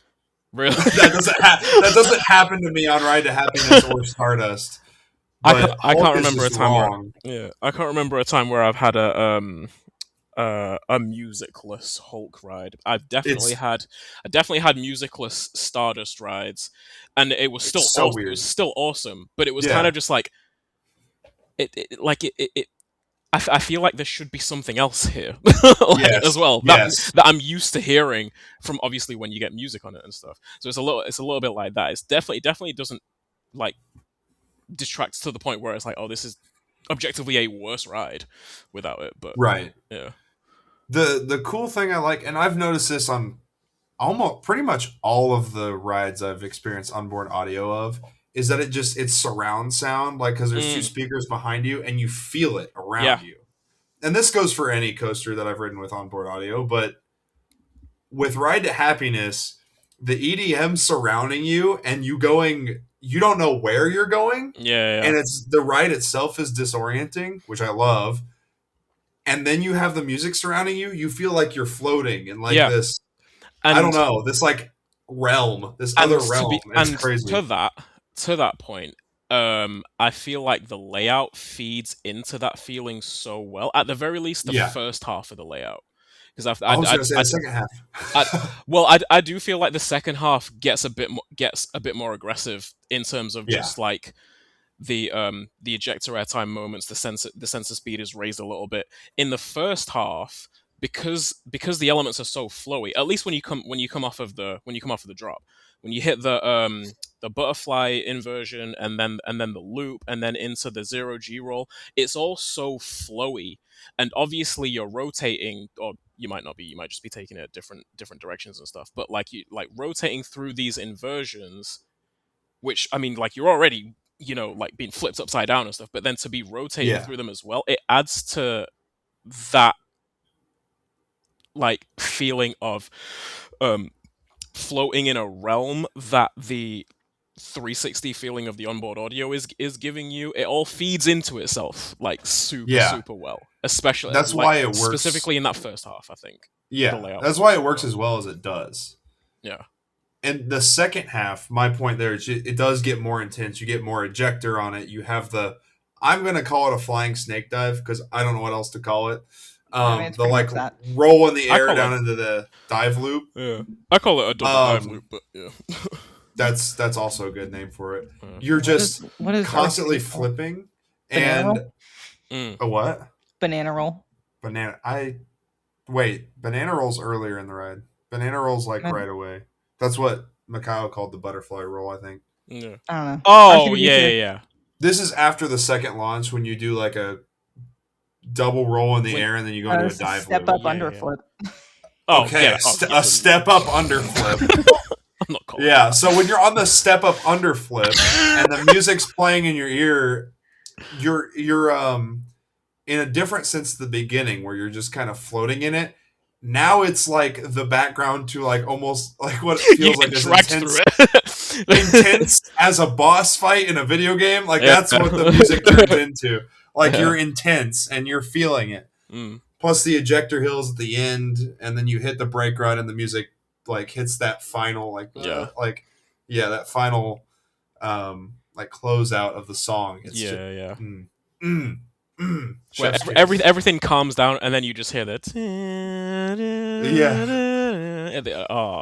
Just chef's kiss as you're coming around the brake run. It's like, oh, perfect. Yeah, they did really well with the timing of all the music. Yes, the timing. It all felt really very intentional. Which super we've kind of talked about the layout now as well, which is good. That what did we call it again? I forget what it was called already. Step up underflip. Step up underflip. The step up underflip is my favorite element on any coaster, specifically because it's on Ride to Happiness. Like that's my favorite element. I love truly it. I cannot emphasize the fact that I am being so unbelievably honest. I have no idea what that roller coaster does. Like, it's hard to know. I think there's a Cobra roll. No, ish. What is that first element? I don't even know. So they've got like a curved top hat. Is what I would. Wait, are you talking about the very beginning? The very beginning. That the first JoJo roll. Oh no! It's like a I'm curved, not talking about the JoJo roll. Oh, okay. No, I'm talking about the really weird. Like you, I don't know. I don't even. Yeah, it's like almost a Cobra roll, kind of not. Like I don't even think it's any element, but it feels crazy. It's like a curved top hat, and you're like leaning out over the edge as you do it. It's yeah. I don't know what to call that. And then you're spinning, so it's like, ugh. That's the only element that I know exists on the whole entire ride. I didn't even know that there was a flying snake dive. Like, true. Yeah. No clue. Step up under flip is crazy. To name that. Right, I agree. I'm not calling it that. It's a like flying snake dive is such a specific to Storm Runner thing to me, just in terms of how it's profiled, that I wouldn't even call it that either. It's just the closest thing I could think of. It's a double inverting dive loop to me. But no, I mean, if we're talking about like favorite parts of the layout and stuff, I mean, there's so many moments on it, but on the one of my favorites, I will say, is the top hat entry in the front car. Oh yeah. It might be the strongest airtime I've ever felt on it. You get launched. It's ridiculous, man. When you first wrote it. Yeah, you get flung to the moon. It's stupid. It's like you hit it and you're gone. It might be legit the strongest airtime I've ever felt. Maybe. Yeah. If not the strongest, it's gotta be top 3.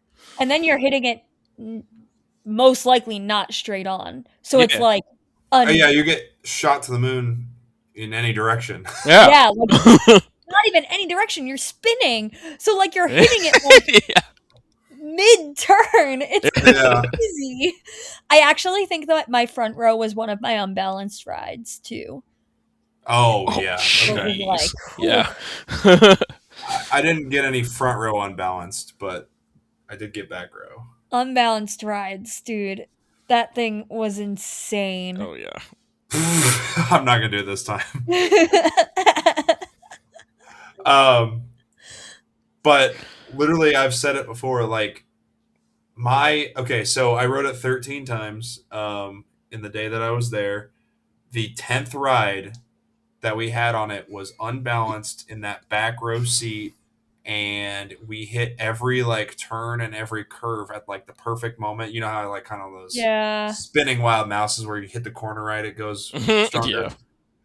I don't think I've ever spun on a coaster faster going through that double inverting dive loop, step up, under flip, whatever you want to call it. And I was only against the lap bar for a solid 15 seconds. And I couldn't see straight. The airtime hills at the end, I was hitting it backwards and forwards all on the same hill was how fast we were spinning. Yeah. And that ride in particular is what I crown as my best ride on any coaster I've ever had. Yeah. How does it not beat Voltron for my number one? I really can't answer that, but I just it is. That was the best ride I've ever had on any coaster ever. Yeah. I've definitely had rides where like we hit the we're already like spinning, maybe not like to the degree that you were talking about, but like definitely spinning enough to spin through the entire 2 inversions while also obviously being flipped upside down in them. And you know, you go in sideways, like you do like a full 360 and then some, like all the way to the exit in the dive, and then come out still spinning. I've definitely had a couple of moments like that, and it's just like I mean, like, is there even any point in riding any of the coaster like, at the time? That is the coaster. No, yeah, because it's like, I mean, like, it's full. We talk about we were talking about the theming not being like overwhelming, but that sensation in that moment, like spinning through a double roll essentially, with the music getting more and more intense at the same time, that is sensory overload. Yeah. Yeah. And I love it. I love it. Right? Absolutely it is insane. So stupid intense. Is yeah. Yeah. Did you say that just to bait Nate, by the way? Yeah, I looked right at him after he said that. Oh, I heard him, and then I almost said it too, and I stopped myself. Like I said, I try not to do it every time someone says it. You can tell I didn't say it just to bait anyone, because I wasn't even looking at the camera at the time. I feel like it doesn't turn into a problem now. Like, it doesn't turn into a problem for you to say it, but it's my response of Gronaland. Gronaland. That we can't do every time. Right. I know that 100% has the cadence of like, oh, brother, this guy stinks. Oh, brother, this guy stinks. Yeah, literally same vibes. Oh, brother, this guy's at Gronaland. Oh my goodness. I think we've said Gronaland or Gronaland more than we've said Plopsaland Belgium. More than we've talked about Plopsaland. We're an hour and 46 in. Yeah. Oh my goodness. Okay, let's get back to Plopsaland. I was gonna mention the JoJo roll actually, because we hadn't really mentioned that. Yeah, it's a super fun way to start the whole experience. It is a great way to start the ride because you are already spinning and you just slowly go upside down and you're hanging there and you're spinning and you're just looking at everybody on the ground because they're right below you. And like you get flipped upside down no matter what direction you're facing. There's no way that there's no like direction that any of the seats can be facing and you don't get flipped upside down. Right. That's crazy to me. Like how did they figure that out? How did they figure that out to get every seat on a spinning coaster, which by the way doesn't dampen the spinning like Time Traveler does on the cars? No, it doesn't. How did they figure out a way to get every seat, no matter what direction it's facing in, to flip upside down through that? That's wild. That's wild. They kept the track at 180 long enough so that everyone has the full train sitting that way. So even if you're spinning, you're literally just spinning upside down. So they just made it drawn out enough. I feel like the only way you wouldn't is if you were spinning really, really, really slow, which is really unlikely. Yeah. Yeah.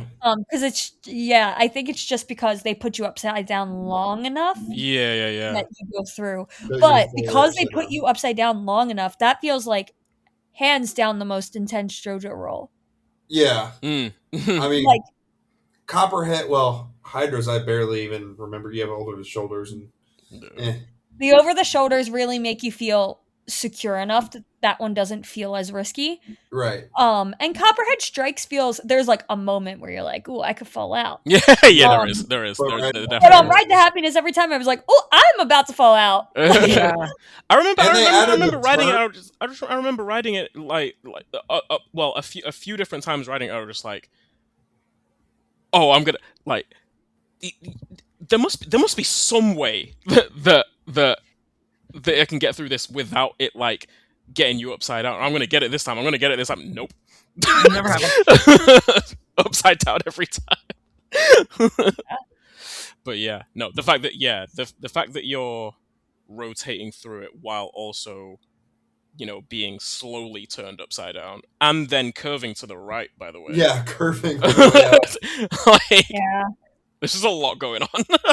So I think that if you compared the length of the JoJo rolls between Copperhead Strike and Ride to Happiness, and I don't know this as fact, just like visually looking at them, I'm pretty sure Rides to Happiness is almost double the size.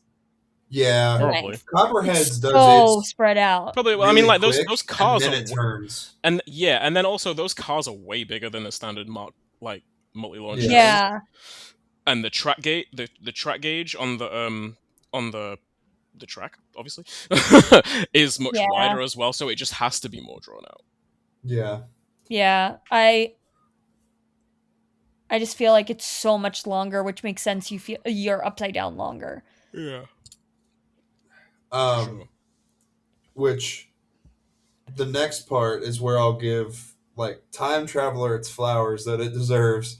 There's one point on Time Traveler that I like just slightly more than Ride to Happiness. It's just the fact that you get that back row drop in the same position every time, because they're stators that stators that go around that magnetic wheel at the bottom of the train are right on the edge right before you drop. Yeah. So you don't get that rotation yet. Whereas the stators on Ride to Happiness are halfway down the launch track on the first launch. So when you hit those, you start spinning. But the one thing I'll give Time Traveler credit for is that you can get a consistent, just out of your seat experience every time in the back row. That's true. Or the back car, actually. Is it row 8 is it row 8 that you get like consistently like a backwards drop, or is it row 7? Row 8 is the backwards. Row 7 is mostly forwards, but you're crooked on both of them. Yeah. So like, 8 left on Time Traveler, you're going to turn to your right, and that's going to be your most backwards, most upside down moment. I'm trying to think. Because you're going to get pulled this way.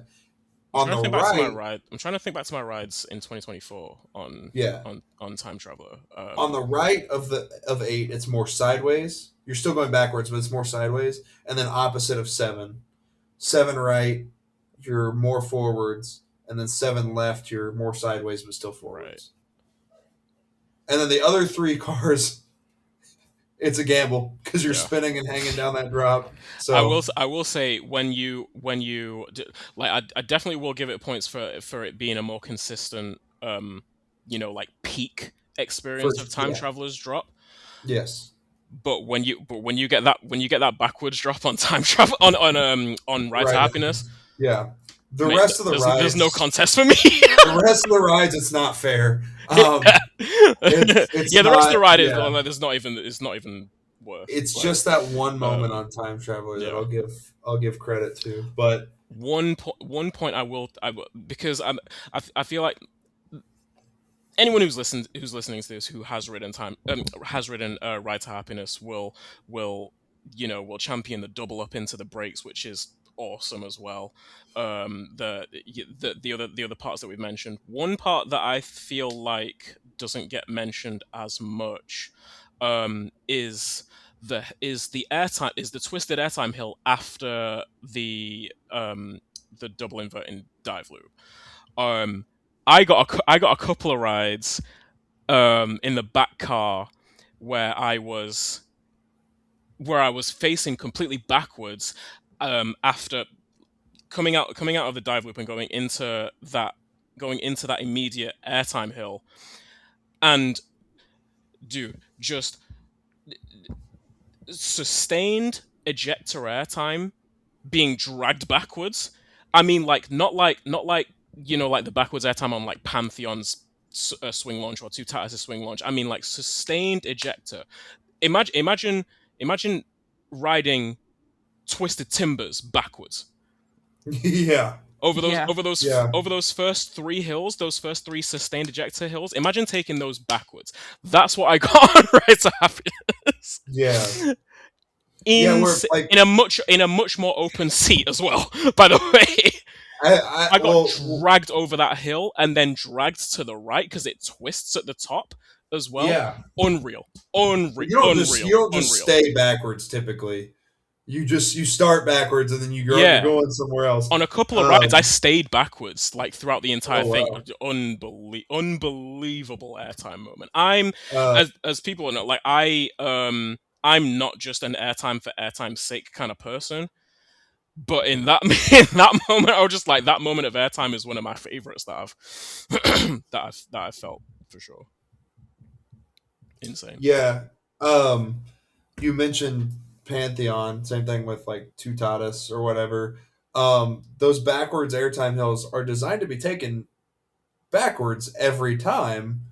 Ride to Happiness is just designed for pure intensity. Exactly. And if you take it backwards, you take it backwards. That's just how it is. Yup. You're getting it. So they're different for sure. Yeah. I will say there is one moment of the ride, the only one moment of the ride that I think doesn't deliver.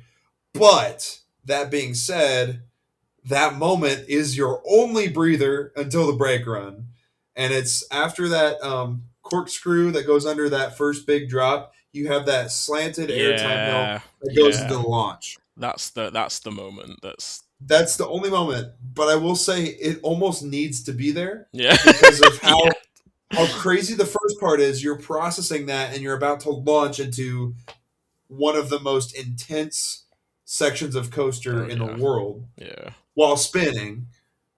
I also liked that moment though, because I was riding with a bunch of people, so like that moment, it was like you're gauging what the people around you are doing, and you're you're seeing each other and like seeing the other people. So it's like I feel like it was like the only moment on the ride where you actually could even process what the other people were doing on that ride. Yeah, like. And just watching other people's reactions. Like, I loved that moment because I could just see how other people were taking in the ride.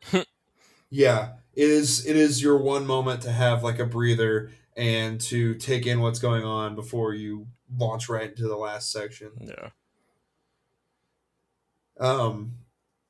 Speaking of the next section, what are your guys' thoughts on launches going over a bunny hop like that? Allison, that had to be the best part of the ride for you because that should be consistent in the cold. I don't remember a whole lot about my ride, to be honest. My ride. Your ride to happiness? My ride to happiness. Yeah. I got like 4 or 5 rides. But I like launches. I really enjoyed that launch. It's a rolling launch. Yeah, I know. Yeah. I had no issues with any of the bunny hops or anything. Yeah, I don't have any like issue with that launch at all. I really enjoy it. I wasn't saying like an issue. I was saying like I love when rides put bunny hops on launches because it's like forced airtime. What I mean by like forced airtime is it could be the weakest hill ever if it had nothing on it. And because it's launched. But because it's launched, you're gonna get airtime no matter what. Yeah. So I kind of like how they push you over those. Copperhead has one too, I believe. That one's fun as well. Yeah, but it's not Ride to Happiness. Copperhead's. Well, even aside from that, I think I expected a bit more from Copperheads because Copperheads. That's the end of Mikhail's involvement of this episode. We do not slander Copperhead Strike here. It's better. Excuse me, you are damn near this close to not even being on the podcast anymore. You ain't been here in 2 months. You can never get rid of me. Do you know how excited I was to get on here? I was just like, oh, I get to talk a bunch of themed attractions and coasters with Jen, and then you weren't here for 2 months. I'm like, yeah, wow, remember when we were taking over this podcast? Well, it's probably good because you wouldn't have been here for 2 months because you're going to slander Copperhead Strike, and that's stupid. Mikhail, we're going to have to do a better job taking this over. They're starting to pull it back. Yeah, they're starting to get confident. Yeah, your Copperhead Strike opinions are not accepted. Allison, next time we have ideas for co-hosts, that's part of the interview process. I love how opinions are valid on this podcast. I love how I mentioned one part of the ride, and it like Copperhead sets you off like a sleeper agent. never mind this guy. This guy. I like Copperhead a lot, but that moment was one of the less memorable moments of it for me. But I like Copperhead a lot. It's a good time. Listen, I'm just out here enjoying coasters whose trains move independently of the track. Okay. I have a thing for those, whether it's Ride to Happiness, Time Traveler, or Insane at Groenelund. I like them, except for 40 free spins. We don't like those. Yeah, we don't claim anyway. What do you? Isn't there a ride called Tornado that spins too? Oh yeah, Tornado at Bakken. Is that one any good?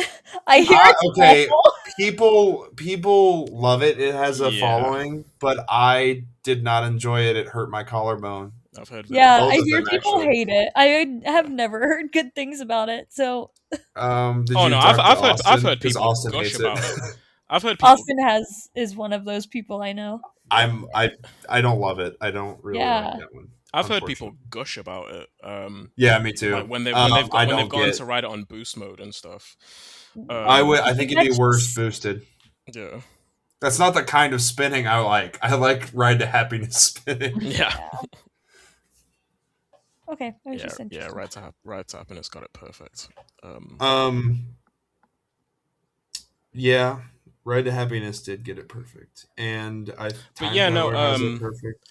Yeah, I think, like in terms of the like quick, really strong ejector airtime pop in the middle of a launch, I think probably Pantheons and Two Titles are my favorite, but I again, like, I rode Ride to Happiness 4 years ago. I can't really remember if it was like especially strong, but it's fun. Like it's a fun moment.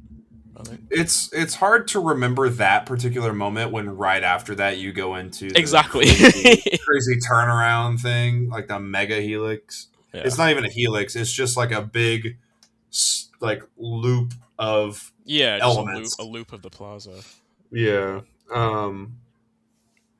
One more thing I was going to mention that we haven't brought up yet is I love the unique color of track that Ride to Happiness has, because it's like this mauve, brownish, purplish.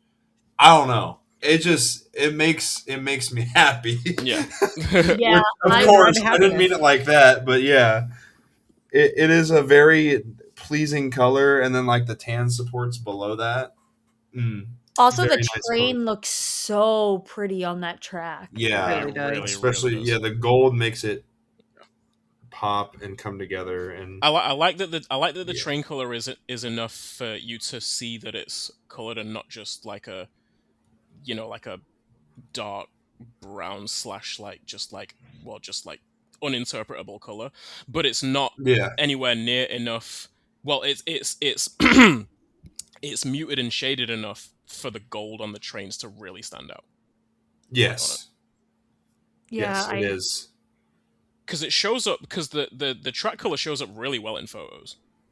Yeah, especially it when does. It's bright out and stuff. Yeah, not in my photos. It was not very bright. Oh.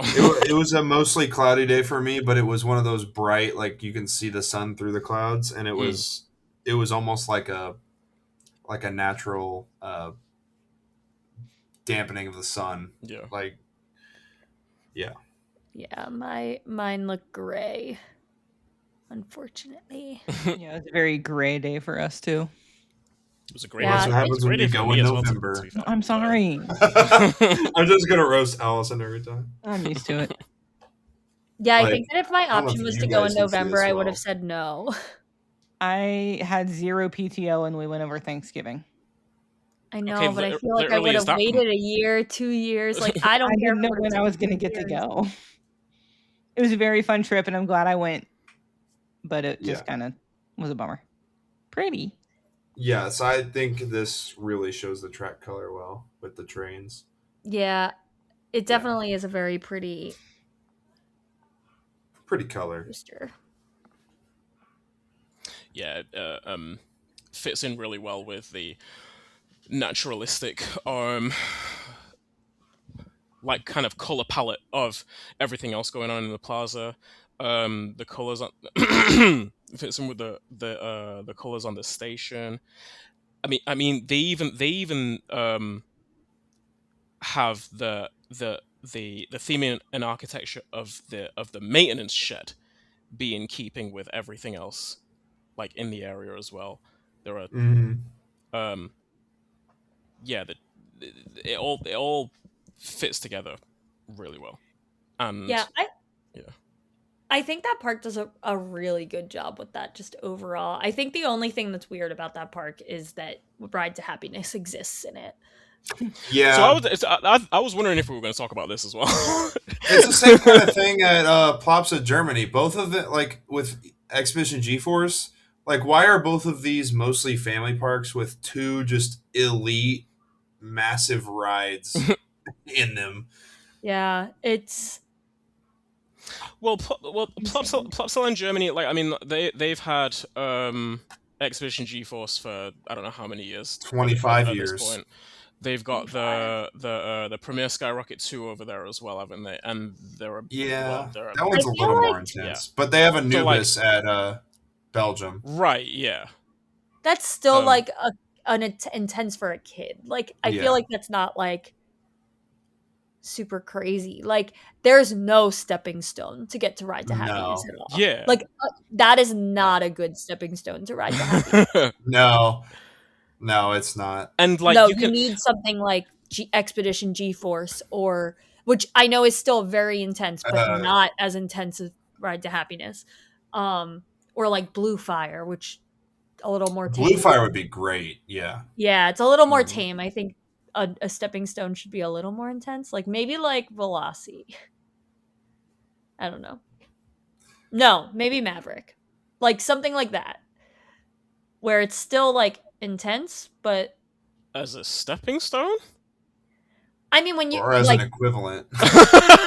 Maverick, is it equivalent to Ride to Happiness? Not in like how much, not in like how good it is, but like what level of extremity or intensity. Yeah, I would say like the same heights / ages of people would be ready for them at the same time. Yeah, but like Ride to Happiness is at level 100.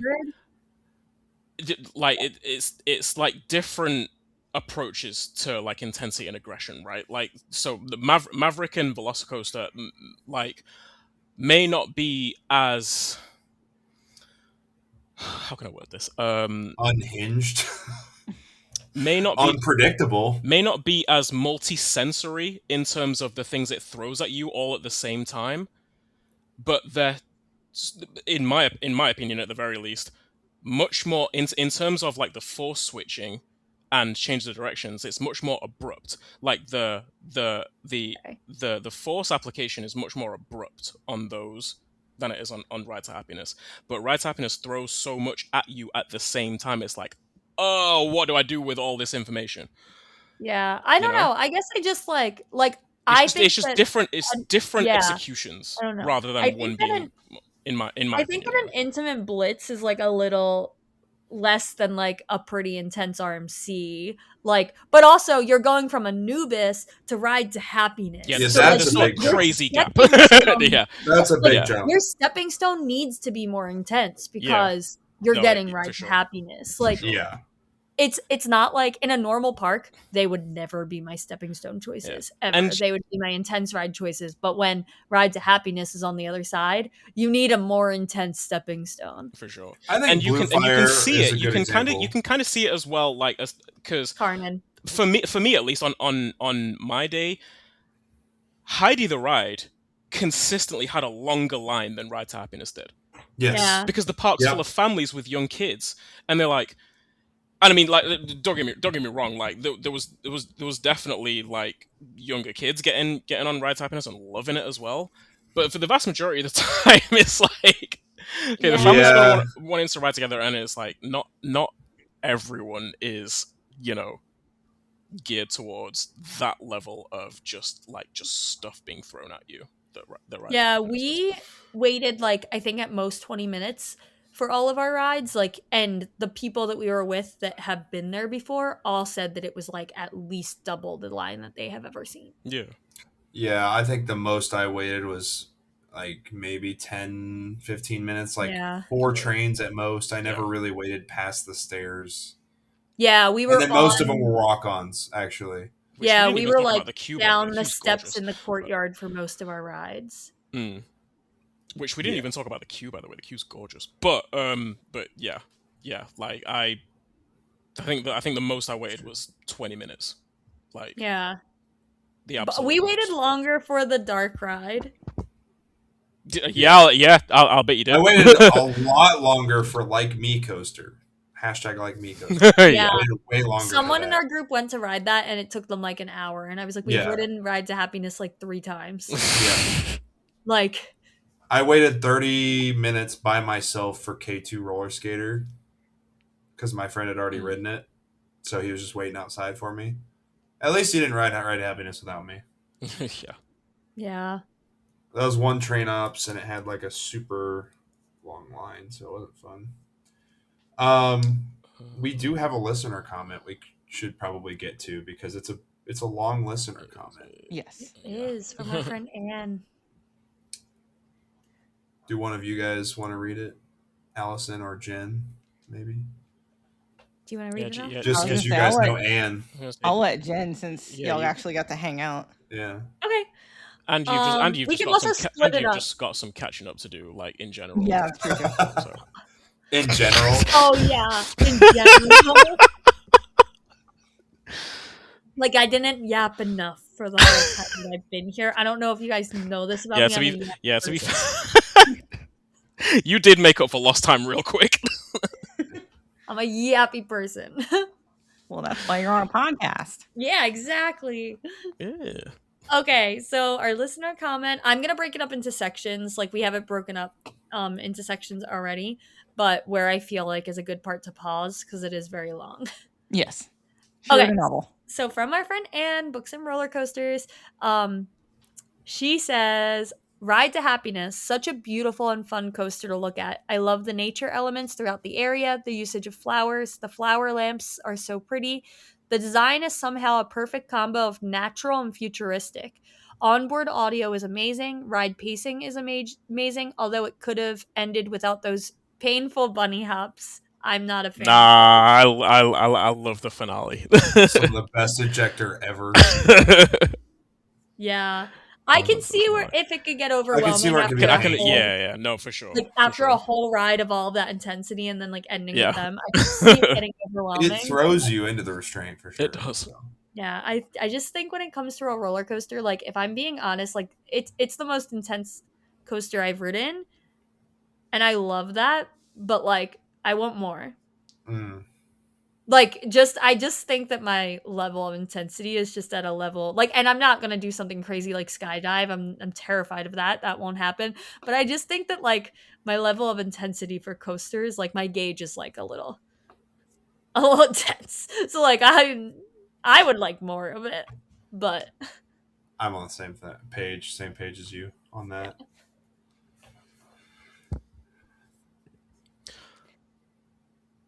Yeah. Okay. So the painful bunny hops. Then she says 5 years ago I had ERT on it and managed 3 rides in a row, but that was enough for me. It gave me a headache. My dad rode it 5 times, I think, and last month I had 2 rides. I actually loved the coaster better than when I originally did it. The first time I thought it was too intense. Now not so much, but 5 years ago I was just starting in my enthusiasm and had not reridden many coasters people would deem intense. Ride to Happiness is now just a fun coaster to me. Love the element after the second launch the most.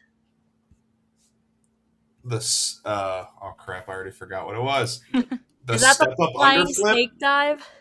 Yeah, the flying snake dive, the step up underflip, the double inverting dive loop. Yeah. That one. Yeah, that's a good element. The best element, yeah. Yeah, looking back on it, I'm lucky enough to not like get any type of motion sickness or anything, but managing somewhere, I can't remember the exact number, but somewhere in the region of 15 to 20 rides in one day is what I got on it, and like didn't feel sick after it or anything. Yeah, I could have kept going, but the park closed. Yeah, same here. I got 13 and the park closed. I don't know. I just don't experience. My friend Tyler got nearly 30 because our group. I'm jealous. It's his number one coaster to this day. I think it's his 0 as well. our group, like, people like came in and out, like got some rides, went elsewhere and stuff. I think I just stopped to go get something to eat, or maybe just to go to the bathroom or something. And then got back. And so like he got up to like 27, maybe something around there, and I got like, I guess like 8 to 10 less than him, because he just he's the type that's just like, I ain't stopping. like I'm not stopping. Yeah. Awkward silence. My computer is dying. Oh. Yeah, my computer is dying. Sorry, I was letting Allison know. She knows that my computer is dying. But then I had the awkward silence because I stopped paying attention. That's fine. Me, this entire episode has been an awkward silence. That's okay. You've earned it. I'm so tired. Okay, so that brings us to our last section from Anne. If there's one thing I could change, is this is not a problem with the coaster, but a Plopsaland problem is their accessibility. They claim accessibility, but even for a newer ride like Ride to Happiness, there is a lot of stairs for people with mobility issues. Also, as a disability pass user, I was only allowed to ride to Happiness with my designated companion. I was not allowed on it on my own, or even with 2 disability passes and 1 companion. When using a disability pass at Plopsa's, you are not seen as an individual that you can ride independently, which in some cases is rightfully so, but I never felt more disabled than in Plopsaland. And this policy, which was not communicated prior to or during the retrieval of our passes, gave our party some really unpleasant moments. Being sent away at a gate for a coaster you've been really enthusiastic about is something I would not want anyone to experience. Yeah, that sounds terrible. Yeah, that's not great. Yeah, she was telling me about this. So if you hold a disability pass, you have to be with someone who's not disabled. So, which is a bit dehumanizing. Yeah. So she like went to go ride to Happiness at the gate ready to go, and because they had 2 people with passes and 1 person without a pass, and it wasn't 2 and 2, they wouldn't let them ride. Wow, that's surprising. As 2 people with 1 person, they still didn't let them ride as 3. Yeah. No, it has to be a 1-to-1, like 1 disability holder, so 1 companion. So you got a child swap basically. But also, like, I think about like when I need the pass the most, and it's when I'm alone. Like, yeah, it's when I'm alone. So it's like that completely eliminates the purpose of like some people using it. Like, I don't always need it. I didn't need it at all at Plopsaland. But if I was by myself, I would have, and it's not an option. It's really unfortunate. And that's not something I've ever run into with my brother. Like, I mean, I just like, he is always with someone else. So, but hearing that from a different perspective of using them, you know, like, we have a friend that last summer was using one because he has knee issues, literally just knee issues. That's it. And that would have been really bad if they did that. Obviously, he was riding with others anyway. It was a big trip, but you know, completely 100% normal person just had a knee surgery at one point. Like, you know, not someone who needs someone else to ride something. Yeah, now he's not allowed to ride to Happiness by himself. It's just like it's so important. Well, without the pass, I guess he can, but yeah. You know. If it's just so unfortunate because there's such a large scale of people who need these passes. Yeah. And it's a whole spectrum. It's such a huge scale, and you're making it inaccessible by having a rule like this to people who don't need to travel with a companion and don't need, or maybe like 1 person. Because I've seen, like, I used to work with like a company that worked with disabled individuals, and they would do outings, and there would be like 1 depending on like, of course, the extent of the disability, but sometimes there would be like one chaperone to 3 or 4 people, like adults. And like, to me, that feels normal. If they're like, especially if the people, no matter the extent of the disability, if they don't need a one-on-one companion, who are they to decide that they need a one-on-one companion? Yeah. It's like, I feel like fairly normal with assistants to not do a one-on-one companion unless absolutely needed. But it's just really unfortunate, and it really, especially because that park is so many kids stuff too. It's not even just Ride to Happiness. Sorry, Yeah. You can't get on the Kitty Dark ride with one companion to 2 people. Yeah, I don't know. Yeah, it's wild. I don't really get how that can even be enforced. Not everyone's going to turn up in a group of an even number of people. Yeah, so I think if it's 2 people without the pass and 1 with, they would be okay. Yeah, 2 without and 1 with, I think you're okay. Like, because you still have the limit of how many people can be with you with the pass. Yeah, but it's if you have 2 people with a pass and only 1 non. Well, I mean, like with a rule like that, you're assuming that everyone who needs a pass is going to turn up in a group, which allows that rule to be satisfied. Yeah. Which is just like, how could you possibly assume that that'll be the case for everyone? Yeah. Yeah, you can't. You can't. Exactly. You can't. And that's what I believe, if I understood correctly when me and Anne were talking, she was traveling in a group of 3 with 2 people on a pass and 1 without. So they ran into, or I think they had 4, but one of them didn't ride roller coasters. Maybe that was the thing. So they could not use the passes on Ride to Happiness, or someone had to sit out. Right. Wow. Yeah. So that's very sad, and I could see that, like, such a wonderful ride and such a wonderful experience, and being completely turned off by that experience. It's very unfortunate. Yeah, it's unfortunate. I'm sorry that was your experience, Anne. It's very upsetting.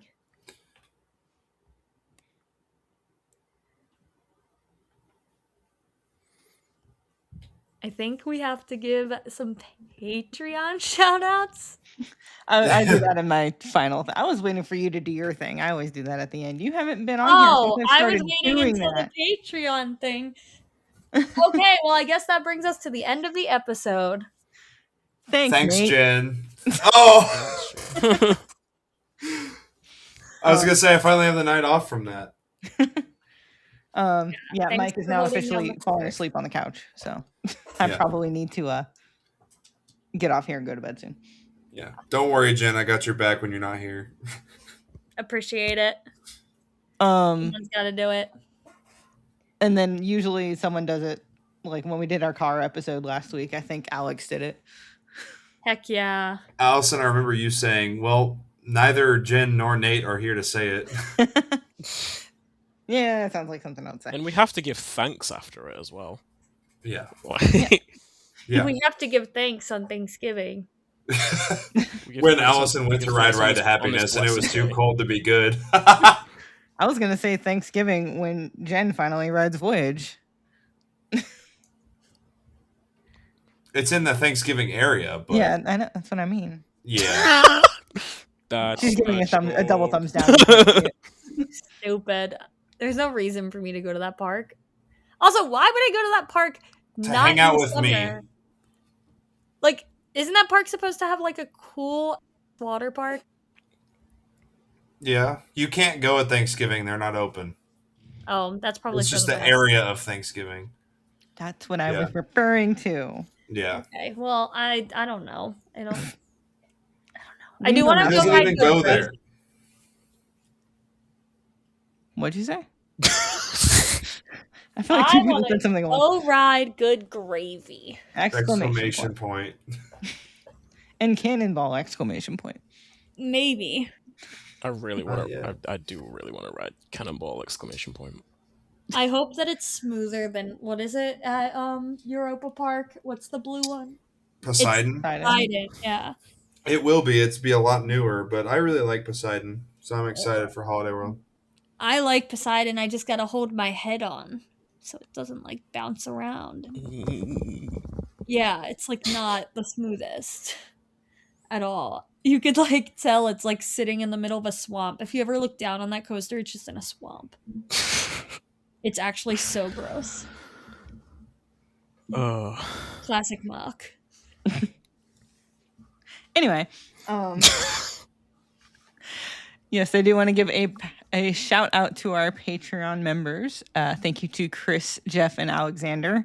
Since I was not talking as much during this episode, I was actually getting our sticker packs together for our unhinged tier people. So very excited to get those out now that I have a giant pile of stickers. Yeah, she needed to leave more time for me to make up for the last 2 months I haven't been on, so she was quiet. And anytime I talked about Ride to Happiness, I just got roasted for going in November. And yeah, we also didn't accept your opinion. I am happy to sit back for an episode and let you guys yap about something you know more about than I do. You are surrounded by three yappers. Yes. Yeah. This is why I invited you guys to be co-hosts on my podcast. Because you guys talk more than me. I just like to yap. I just do all the background stuff. Yeah, me too. Yes. Thank you to our Patreon members. Thank you to all of you lovely listeners who are still sticking with us 56 episodes in. 56 episodes? Yeah, this is 56. Damn. It's jumped up in number quick since I started doing weekly. Dang. And we actually have the next few episodes planned out. So yeah. It's so easy to lose track of like how you just keep trucking along and then you're at episode 56 and it's like, how the hell? When? Honestly,